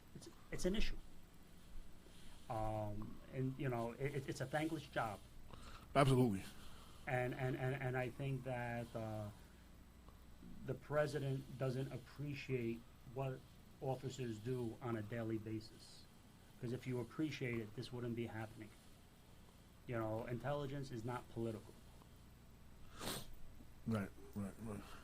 Talking about well, moving into a little bit different. This is Memorial Day weekend, and the beginning, I guess the founding of this holiday was to observe those who had lost their lives in service, and you know, Memorial Day now, as I said in my opening, has become, you know, the unofficial beginning of summer, the unofficial beginning of the political season, you know, because you start doing petitions right after this weekend or whatever. I mean, signatures or something. Barbecues, the day off. You know what I'm saying? We've gotten away from that. And I just want to hear your thoughts on, you know, just Memorial Day, those who have lost their lives, anything that you want to... You know, Memorial Day, while after I leave this show, I'm going to go to my wife, my kids, my backyard, and have some barbecue. But there's a son, a father, a daughter, a mother that went overseas and never returned home. And we must not forget that. As flawed as our country is, for the inequalities that our country has. And we're not talking about Yonkers or Mount Vernon. We're talking about a country as a whole. We are still a great nation. We are an imperfect nation. But whenever I went to an embassy or a consulate anywhere in the Middle East or North Africa, the line to get a visa was around the block. We always got to remember our soldiers that gave the ultimate sacrifice. Right. You can't put a price on that. And we must give homage to them every day, not just today. Right. A lovely Brenda L. Crump, she's posted a couple of links. The Teamsters 456 endorsed Mike Khader for Yonkers City Council President, and the Teachers Union, right? Is that correct? Yeah, that is correct. Okay. AFL-CIO. Right. More endorsements to come. So now, for you know, we do this with everybody. For anyone hearing you, and now they want to know, how can they volunteer in your campaign? How can they support you? How can they follow you on social media? How can they get in touch with you? Or they want to know more? Very easy. My website is votekhader.com. Khader is Khader. Votekhader.com. Follow us on Facebook, Instagram, Twitter. Mike Khader, one word, 2017. There is a volunteer link. You can send us a message. We'll definitely be getting back to you. And I'm building a campaign based on volunteers because we're creating that groundswell. So anyone has any questions or they need clarification about my thoughts and my motives and my intentions, reach out to us and we will get back to you. Anything that I did not ask you, did not cover, that you would want our listeners to know about you, about your campaign, about, you know? Approach change with an open mind. Don't look at me as another suit, another politician that's going to come every 4 years. Well, actually, when you walked in the door, you didn't look like a politician or a lawyer. You just you like the dude on the block. Like, got no, protection, hold them high, joint on. No, and I don't say that as a bad thing. I'm saying that was like, you know, cool. You were relaxed. You were like, you know, you were, you know. You know, I'm Mike from the block. Yeah. No, AJ, I do hope I get invited back. You know, we'll definitely, you know, commiserate more. You know, and we'll talk more. Dr. Bob, it's been a real pleasure. One last question. Somebody want to know, what part of the law does he work in? I might need him. I do, you know, a bulk of my practice is civil litigation. You know, contract disputes, real estate. I do a lot of matrimonial family court issues. Right. Okay. And she posted a link, Brenda has posted a link to your law office, 733 Yonkers Avenue, Suite 200, Yonkers. KhaderLaw.com. Yeah, she put... Is that the same building Pauline Garvin was in? No, I believe she's on McLean Avenue. You know, she is a Yonkers lawyer, but she's on McLean Avenue. Okay, yes, go ahead. Yeah, I just want to remind our audience listeners that one of the reasons we're having the problems we have is because not enough citizens are volunteering to participate in civic actions of the kind that Brother Khader just invited everyone to volunteer for. Correct. And we want to make sure that this man is able to carry forth the will of the people then we the people have to give him our support and other like-minded candidates by getting out there and doing some of the work alongside of him. And so I want to just encourage everyone who is serious about seeing change, come to the city of Yonkers to seriously consider. I appreciate, your words are heartfelt, and I appreciate that. It won't be taken for granted. And I want to piggyback off of that also, not just for you, but for any elected officials, especially local. A lot of times we think, oh, okay, I voted, and that your job is over. Your job has just begun as a citizen. Sometimes we have to have your back. Sometimes you might go out on the issue and be out there on a limb by yourself because it's something about change. You're going to need the residents behind you, like, you know what I'm saying? You're going to need them to stand with you. And like voting, your job's not over the day you hit the ballot box. Like, if you're going to support a candidate, you have to support that candidate. You understand what I'm saying? And I think we got him in there, and this is it's over. It's that's getting in there is the fun part. The campaign is actually the fun part. Going out there, meeting people, and hearing their concerns. And there's always the common denominator. Many people have the concerns of housing, of quality of life issues. And I generally feel the campaign, other than the long hours and when my kids don't see me as much because I'm out there after work. The hard part is going to be serving. And one thing that I made a promise to every community that I meet or every organization, if there's ever any legislation that's going to affect them, I want to know what are their thoughts on this. Right. What are your thoughts on the issue of the day? Hey, now, Brenda asked, will he continue to practice if elected a law? I mean, and if so, what capacity of his firm? Well, okay. Let me. I hope I think I understand the question, and if I'm not, the city council president is a part-time job. It does require a lot of hours. Right, like my brother, the city council president. I will maintain my law practice.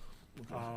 I will not engage in any matters that involve city business. I will not represent any vendors or clients of anyone doing business with the city. I will continue to represent private individuals on private matters. Right. I will dedicate at least one, and I'm going to try to work out at least 2 full days to be in City Hall and have office hours and be accessible. When you call my office, you're not going to have 3 backstops before you get to me. If the phone's right by me, don't be surprised if I pick it up. Right. The current city council president is an attorney as well. Right, okay. And as a comment, one of the people said, so Yonkers has Mike Khader, Mount Vernon needs Damon K. Jones. And somebody else seconded that, and they said we need to push that out there real quick. So I think some people, you've heard you. I definitely welcome you to come back on again, and let this be, beyond the campaign season. You know what I'm saying? When you're in office, if you get in office, that we can continue our relationship. And you bring out the issues maybe that are dealing with Yonkers that we need to get out to the community and stuff like that. Absolutely, AJ. I do know a lot of your listeners, your fans are from Mount Vernon, but we are neighboring cities. Well, I mean, we also the county, and some people in the city actually listen. And absolutely, building bridges does not stop on November 8th. When the polls close, we're going to continue to talk. We're going to continue to collaborate. And if he accepts after we get to the primary, we come down to you and Liam after past the primary, we gladly host a debate. Sending Yonkers voice. No primary for. I don't have a primary. Okay, so then, but unless you know something that I don't. Oh, so there's not. Okay. None of them have a primary. They're going straight to the general. Yeah. Oh, okay. So there are other primary. So we don't have to wait till after the primary. So maybe we can get Liam in. So Liam, I People Before Politics in Black Westchester invites Liam to come on next, and then at some point, we invite y'all to a debate hosted by us, the Yonkers Voice, and maybe somebody else. Maybe bring Hezzy in here if he wants to come or something. You know what I'm saying? I would gladly accept that invitation. We'll plan it out, and we'll flush out the issues. We'll talk about policy. Dr. Bob, and I look forward to that. Back in the days, Because that's what we did. folks used to do that. We yeah. held the Senate debate for Ruth Hassel Thompson's seat. All 5 candidates was right there, and we got them. We got a couple of shined and a couple of them got faded away, but they did their thing. That was our first big it was a Senate race. That was a big deal for us. But that was our first debate that we did. We're going to do more this year. What you do is good. And living in southern Westchester, where we're outside of New York City, which is a major media market, a lot of time local races such as these, they are overlooked by mainstream media. So you made reference to Hezi and his website. Right. You have Yonkers Voice, and you do have some other Right. I call them blogs or Right. Facebook pages. Latino empowerment. Well, Latino empowerment we is definitely in the house. Well, we definitely Follow know. right here. Yonkers Voice came through last week when we had Senator Latimer, and it's something we talked about. We are hosting a debate together here, and they're definitely already interested. And they were going to reach out to. I think they had a relationship with him, so they're going to reach out to him personally to try to get him on as a guest by himself, and then try to see if we can put this debate together. Yeah. Here's something that for some clarification that I see. I am the endorsed Democratic candidate, and Okay. petition season starts, and that's when we go out and knock Right, on right, doors. right. If anyone sees anyone from my staff with a Khader button, Khader, just open up the door. It's not a vote; it's just a signature to get on the ballot as Right. part of the process. Right. And some people reached out to me and they wanted clarification. As the endorsed Democratic candidate, I will only be carrying petitions for endorsed Democratic candidates. Okay. It's unfortunate that there are some primaries, Right. and I could actually say every person that's in any race, I've either had conversation with them, or I've broken bread with them, Right. or I know them on some form of personal level for Right. many, many years. Right. And just to be clear as water, I'm only carrying Democratic petitions for the Democratic nominees. Okay. Okay. So that word could get out there. We're trying to get more of them on here. Like I said, we're gonna get Leah. We're gonna try. We got Nicole Benjamin coming in a couple of weeks. So let me ask you, Corazon Pinada. She's the 2nd District City Councilwoman. She was endorsed by the Democratic Party when she first came in, and I think she ran for. No, she hasn't run for re-election. She's running now, and now the Democratic Party has endorsed the former council person that's there, the one that works for Mayor Spano. How do you feel about that? Well, you're right. Corazon is the incumbent. There was the nomination, the convention. The party backed Wilson. Wilson Terrero. In the 2nd district. I worked hard to gain the party support and to win the hearts and minds of the district leaders. And for consideration, I have to respect the party's decision Right. in who they decided to nominate. Right. Because you're going to be carrying petitions for him as well. So as who vice are versa. the Democratic Okay. candidates and the Democratic? Very easy. We'll start on the local level. In the 2nd district, you have Wilson Terrero. Okay. And the 4th district, you have Maeve Scott. And in the 6th district, you have Matthew Orifici. Okay. And of course you have Mike Khader, 2017 City Council President. Then on the legislative side, you have incumbent Virginia Perez. Right. And then you have Simra Brandon, who's looking to replace. She's the nominee that's looking to replace Ken Jenkins' seat. Okay. And then of course you have George Latimer that was nominated for by the. Those are all the endorsed Democratic. Yes. So who what's his name? He's coming on the show too soon. Ken Jenkins? No, Hispanic. London. London. What seat was he running for? Who's he running against? That you named. What word on the street is, and he has told me and told everyone, he's running against Virginia Perez in a Democratic primary. London. He's talking about London? Yeah, I believe you're talking about London You're Race. talking about London Race? Yeah. London. Yeah, is the council. that's a heated race. That's a real heated race. Sure. And I am supporting London, by the way. Hold on. Rob, do me a favor. Text Jeff. Tell him to call the 718 number. AJ. Yes. He's got a mind. Okay. Yeah. I'm gonna go. Yeah. But I just want to thank you for coming. Did you heard me, Bob? Okay. I just want to thank you for coming.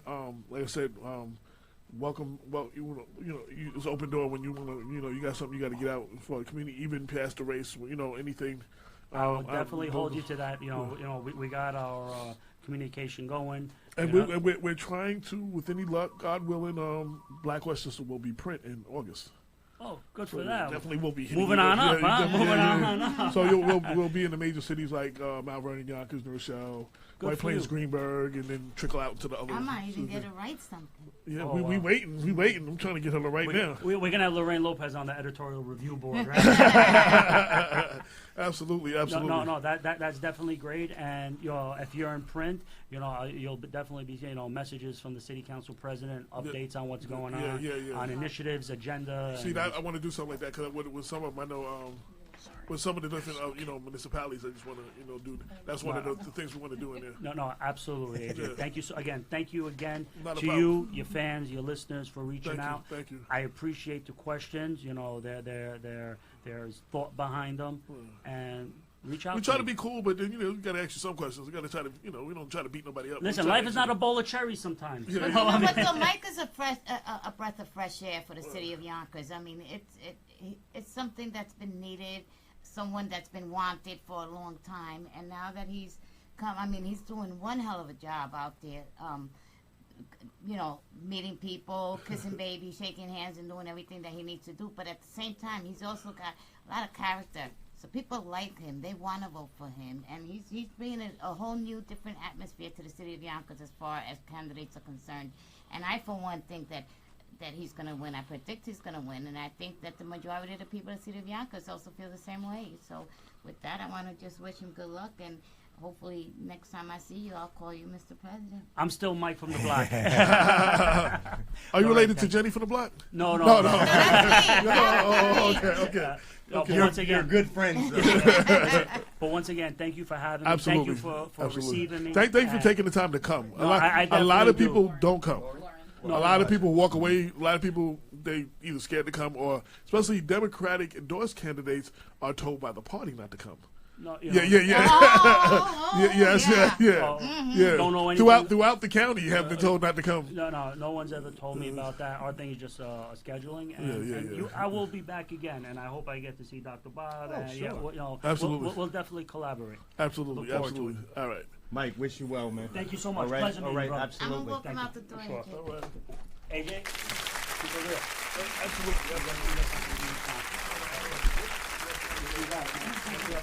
Absolutely. Yes, Mike. I Good to appreciate meet you. it. No doubt.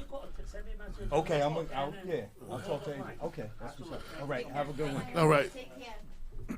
That was Yonkers City Council candidate Mike Khader, running for City Council President. As you see, you don't have to be a member of the City Council to run for the City Council President, which I find, it's a nice little change up from the way we do things in Mount Vernon and some of the other municipalities. We're reaching out to everybody. If you are running for an office, you need to hit us now because, as you said, June is full. So, you know what I'm saying? If you, would like to get your half an hour or so on the air, talk to our audience, give us a call. All our information is on the website.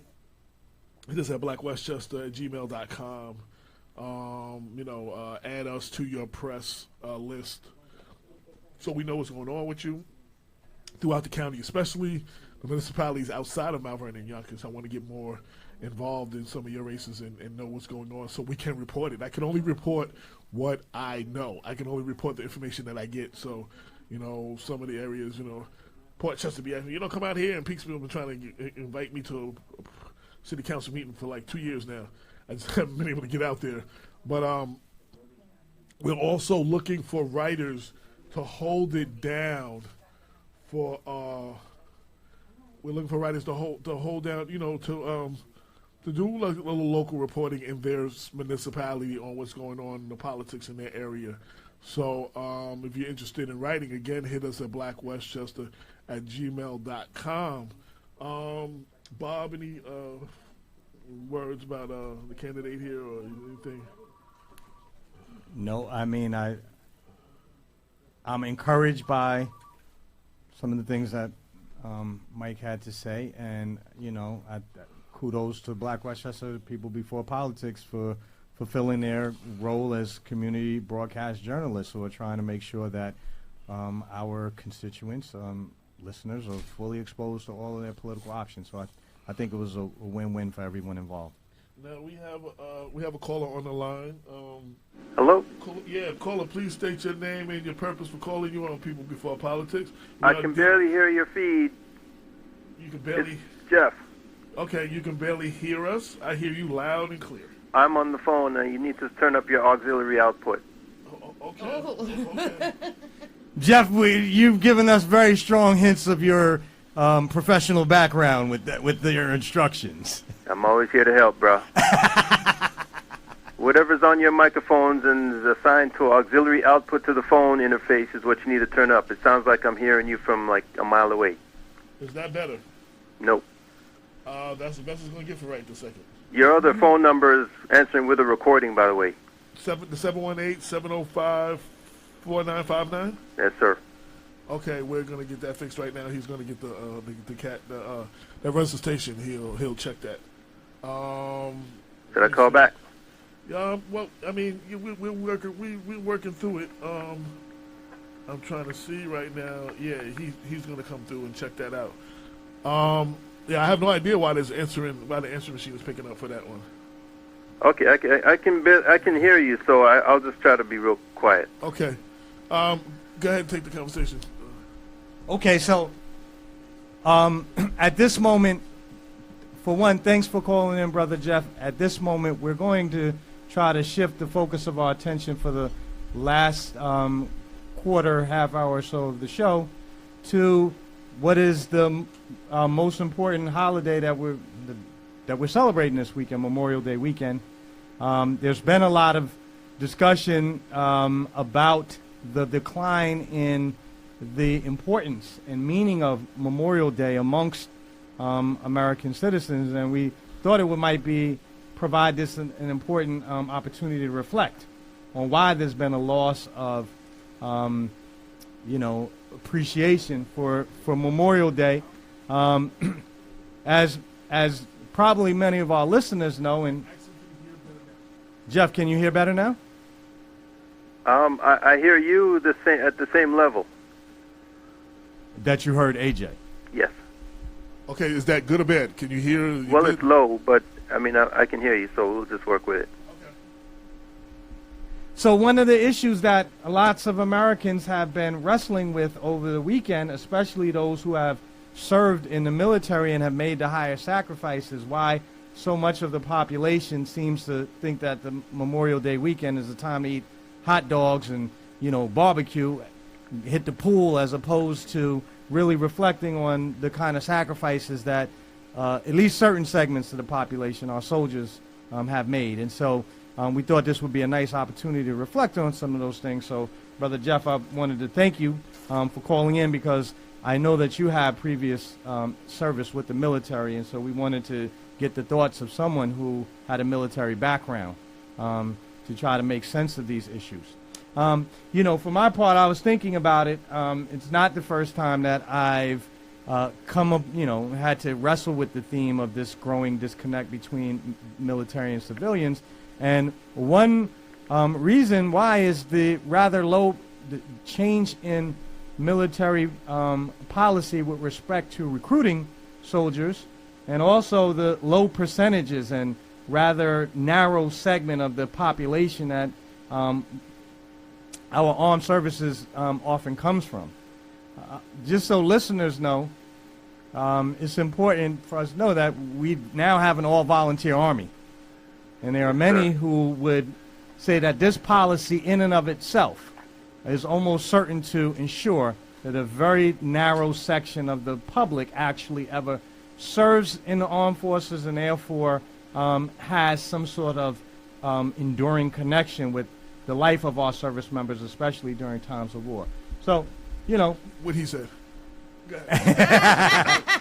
And actually, I sent you a little graphic earlier, AJ. I was wondering if it's possible via Facebook Messenger. Is it possible to bring it up just so our listeners and viewers can see? We'll see.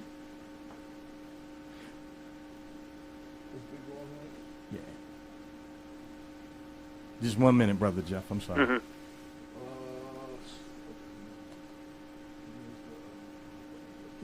So, yeah, Jeff, are you, I mean, you're a former military service member. Are you observing Memorial Day this weekend? Is it with mindfulness of the sacrifices that people have made on the fields of battle? You know, what's your thoughts about this? Well, I appreciate you inviting me to the conversation, and you know, I know we have limited time, so I'll try to pare down some of my thoughts, because this is an issue that's very very close to my own heart. It's something that my own personal experience has had me tussling back and forth intellectually, emotionally, and even academically about for several years now, probably going on over the 25 plus years that I've been out of the military, because I made a decision to join the military as far back as I would say my years in high school. And I made that decision, as a matter of fact, as a resident of Canada, and still decided I wanted to join the American military because I was so enamored by the, and not even the popular press or any necessarily, although there was a widespread propaganda type of focus on the military, as there always has been. I mean, in my day, it was, you know, the Top Gun, Tom Cruise movie and several like it that popularized the nature of military service. But even before that, I was very gung-ho, as we say, on service in the military, probably since I was a Boy Scout. I've been in some kind of paramilitary boys or young man's outfit right through my teenage years. I was an air cadet in an honor guard, a rifle drill team, and was very much at home in the culture of paramilitary training and camaraderie. And although it wasn't always friendly, it wasn't always something that I found a lot of good friends or welcoming attitudes in, I still just enjoyed it as something. I guess it probably just fed certain aspects of my natural character as a kind of, you know, particular type of person who paid attention to certain types of, you know, being and living, and upbringing, of course. But the point of it was to join myself into a culture that I thought was more welcoming to me, even though I was not very culturally aware as a young person. I was aware that there was at least this culture of paramilitary camaraderie that made me feel more at home. I was a young black boy in a racist society, and though it wasn't the racist legacy of the United States enslavement process, Canada still had very much an overt and palpable racist level of feel, even to a child, that I knew I didn't want to spend a whole lot of time trying to figure out. I just knew there was somewhere else I was comfortable. So, Jeff, you immediately prior to your entry into the military, it had a certain allure for you. Absolutely. For all the reasons that you just said. Now, you know, as a mature man who's actually had military service behind you, what is your outlook on military service today, and how does that relate to the weakening of support for, you know, in the celebration of veterans, and in particular Memorial Day, which is all about those who have sacrificed their lives on the field of battle? What is going on in your view? In my own head, I feel that my own loyalties have never changed, because what brought me into the military was kind of an attraction to a just way of living, an even playing field type of society, meritocracy, if you will, although it was never truly that, but it was more so than the civilian world. And when I got in there, while I achieved a great amount of knowledge from my professional and even just life skills, right, I was also mentored by older black men who were senior ranking to me, number one, but they were also wiser in the way of the world. You know, it took a Master Sergeant Marine in my time in the United States Navy to tell me quite literally, this is not a black man's military. And this was a man who was a Vietnam vet and still in the military at the time. It's interesting that you should say that, because the U.S. military is recognized as one of the nation's most meritocratic institutions, and in fact, as you probably well know, Jeff, it was really a pioneer in the desegregation effort. It was in the military first, where many Right. of the barriers of Jim Crow were first attacked. Right. It's interesting you should say that. Right, and it took me a long time to realize why, but and you know I no longer fool myself with the illusion that somehow it was some kind of beneficence or you know the goodness of the heart of the leadership.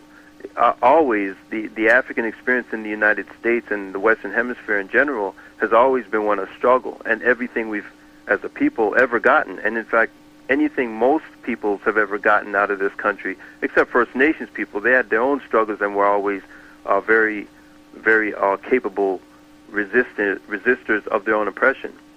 But African people have always created that door for success and justice and fair treatment that many others have benefited after them. But certainly for African people, we've always won our own. We've always earned our own freedom and earned any whatever modicum of fairness and good treatment, whether it's legally, socially, culturally, economically, etc. So there's nothing, there's nothing to say that African people have gotten anything, been given anything. Well, we as a people have earned everything here, right down to our blood. So the nature of military desegregation and the welcoming aspect of a meritocracy only served the interests of the military. The best warriors in the United States military from the Revolutionary era have always been African people, formerly enslaved people, even formerly enslaved First Nations people. So it wasn't just about black people. But the fact of the matter is, this is, in any military society, any warrior society, you want people that help you to win.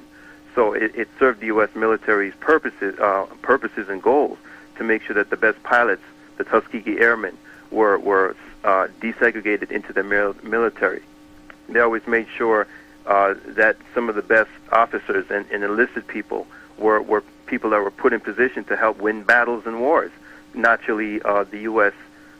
Policy and unwritten social construct of white supremacy keeps us from learning that, which goes right to this discussion we're having here. Because even the nature of Memorial Day is something that's debated unreasonably and academically inaccurately, as if it's something that does not belong to an African struggle, which it does. Even if I became familiar a couple of years ago with the story of the Charleston race course that was the Civil War era site of a prisoner of war camp for Union soldiers. And I'm sure you're familiar with the facts of this history, Brother Rob, but it goes to the fact that during the Civil War, in the last year of the Civil War, formerly enslaved Africans were kept prisoner in this place in Charleston, South Carolina, and when the Union Army invaded Charleston to free it from the Confederacy, the Confederates basically hastily buried what dying or dead Africans were there in a space in this Charleston former racetrack is what it was. But once the Civil War was over, the surviving Africans of the area, the so-called freed people, who of course never benefited from the freedom of their struggle in the war, took into their own righteousness and their own cultural appropriation and veneration of their ancestors, took these dead bodies of the Charleston racecourse and proceeded in a procession to a new burial site to appropriately bury their dead, not just as war dead, but as people who were once human beings, deserving of the respect and the appropriate veneration of humanity.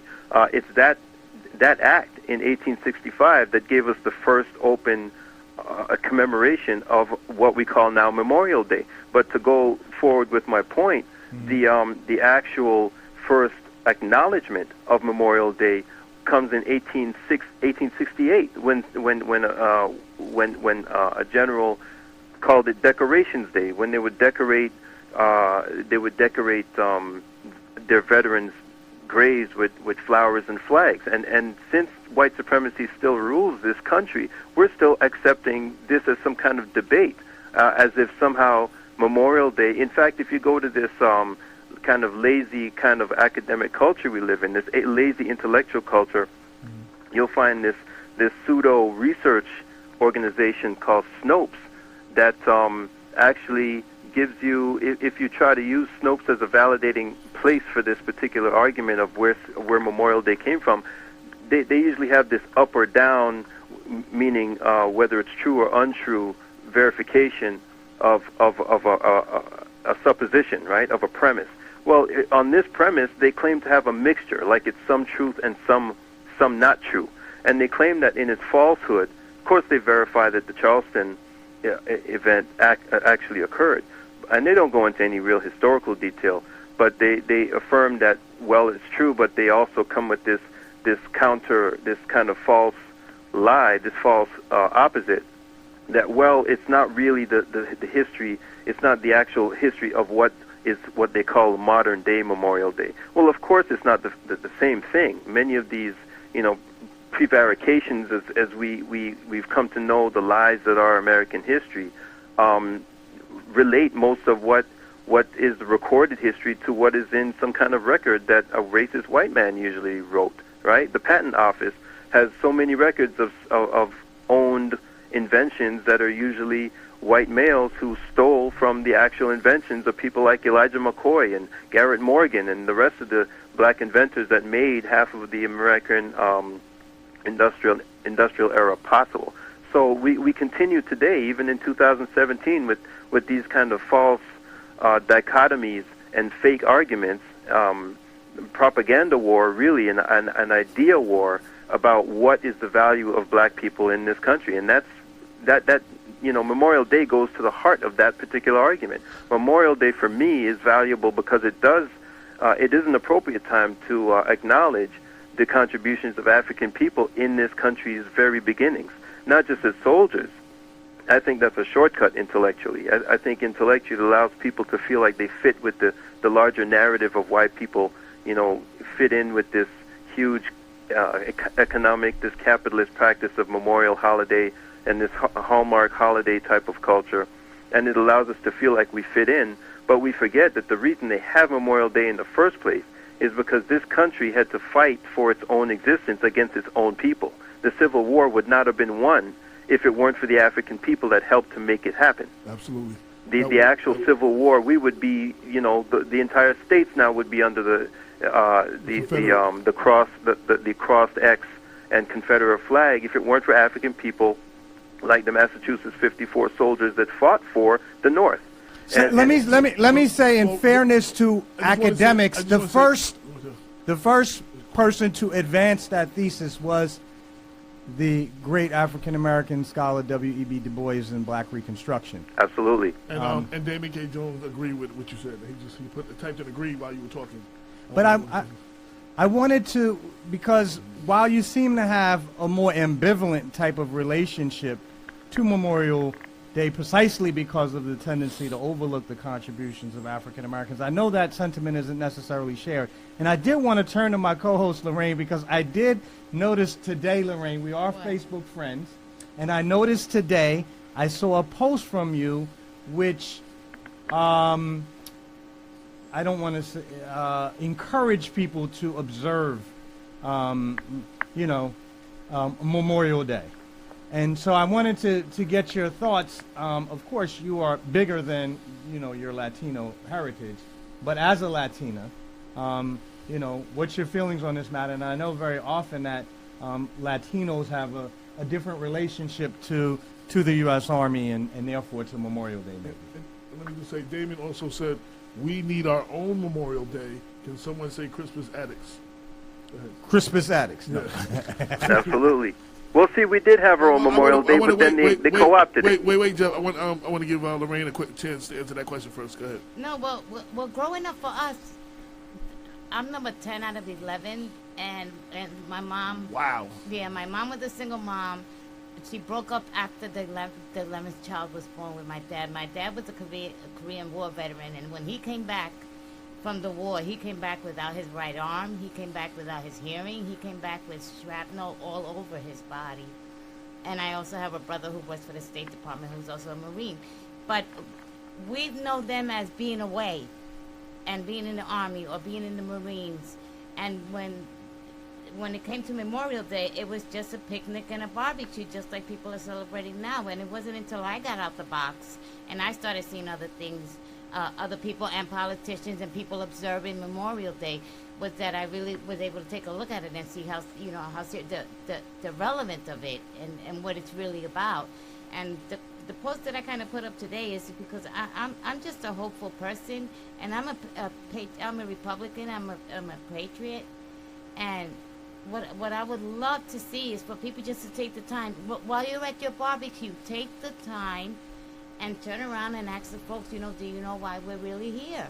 And it only takes 2 minutes to say a prayer, to hold hands, to thank somebody, you know, to send love, light, and prayers.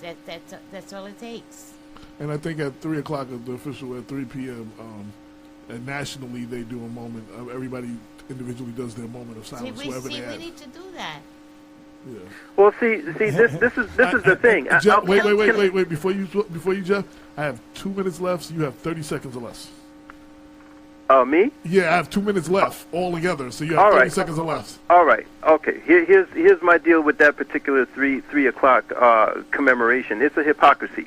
Because as they continue to send mostly working class and poor people, especially black and brown people, to wars that do not protect our freedoms, they're really protecting corporate largesse and the right to oppress African and brown people. They actually send us away so that they can continue to kick our butts here at home. So I think the fact that Memorial Day exists is really it's a call for black and brown people to start acknowledging where our struggle is. It's not in the military. It's not in anywhere in any desert in the Middle East. It's right here or wherever white supremacy finds itself. So we need to start acknowledging that and man and women up about it. Last words, 15 seconds. Please go to Latino Empowerment and like it, please. Last words, 15 seconds. It was a pleasure being here today, AJ. Speaking to you and Brother Jeff, Lorraine, and the candidate. And we want to thank everyone who listened, everybody who tuned in, everybody who questions. Brenda, of course, for providing information. You know, like I said, we are nothing without you. We could have the greatest show in the world without listeners. We don't, you know, it doesn't matter. So thank you for all of you who share it on your page, who share it with other people throughout the country. Because I get calls from people who be like, oh, I heard your show last week, you know, from somebody from Tennessee or something. So we want to thank everybody for rocking with us. Stay tuned. We got a lot more planned. We're coming up on our 3-year anniversary in July. And the 3-year anniversary of the show in August. So with that said, you could be doing anything else right now, but you decided to ride with us, and we greatly appreciate it. This is Black Westchester Magazine presents the People Before Politics radio show every Sunday, 6 to 8 on InTheMixRadio.com. And until next week, have a burger on me. Enjoy. About the everybody I talked to that know you're having barbecues, I'm on my way to your house to you know, give me a burger. Some ribs. And some ribs. Oh yes, sir. Yes, thank Dr. Bob for bringing me the ribs from his barbecue yesterday. Oh man, off the bone. I'm still licking my fingers off of them from yesterday. Now real talk, yo. Till next week, peace. 22 million black victims of Americanism are waking up, and they're gaining a new political consciousness, becoming politically mature. And as they develop this political maturity, they're able to see the recent trends in these political elections. Any minority that has a block of votes that stick together is in a strategic position. Either way you go, that's who gets it. You're in a position to determine who go to the White House and who stay in the doghouse. You're the one who has that power. You and I have never seen democracy. All we've seen is hypocrisy.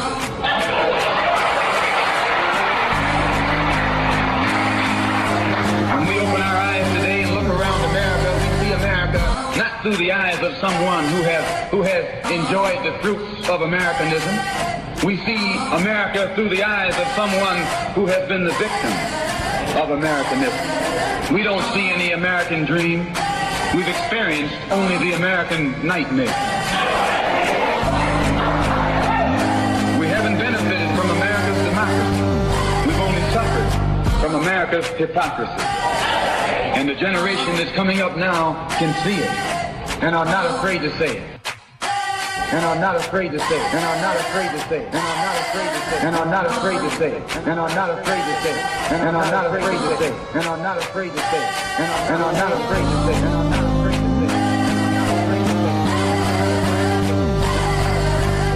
And I'm not afraid to say it.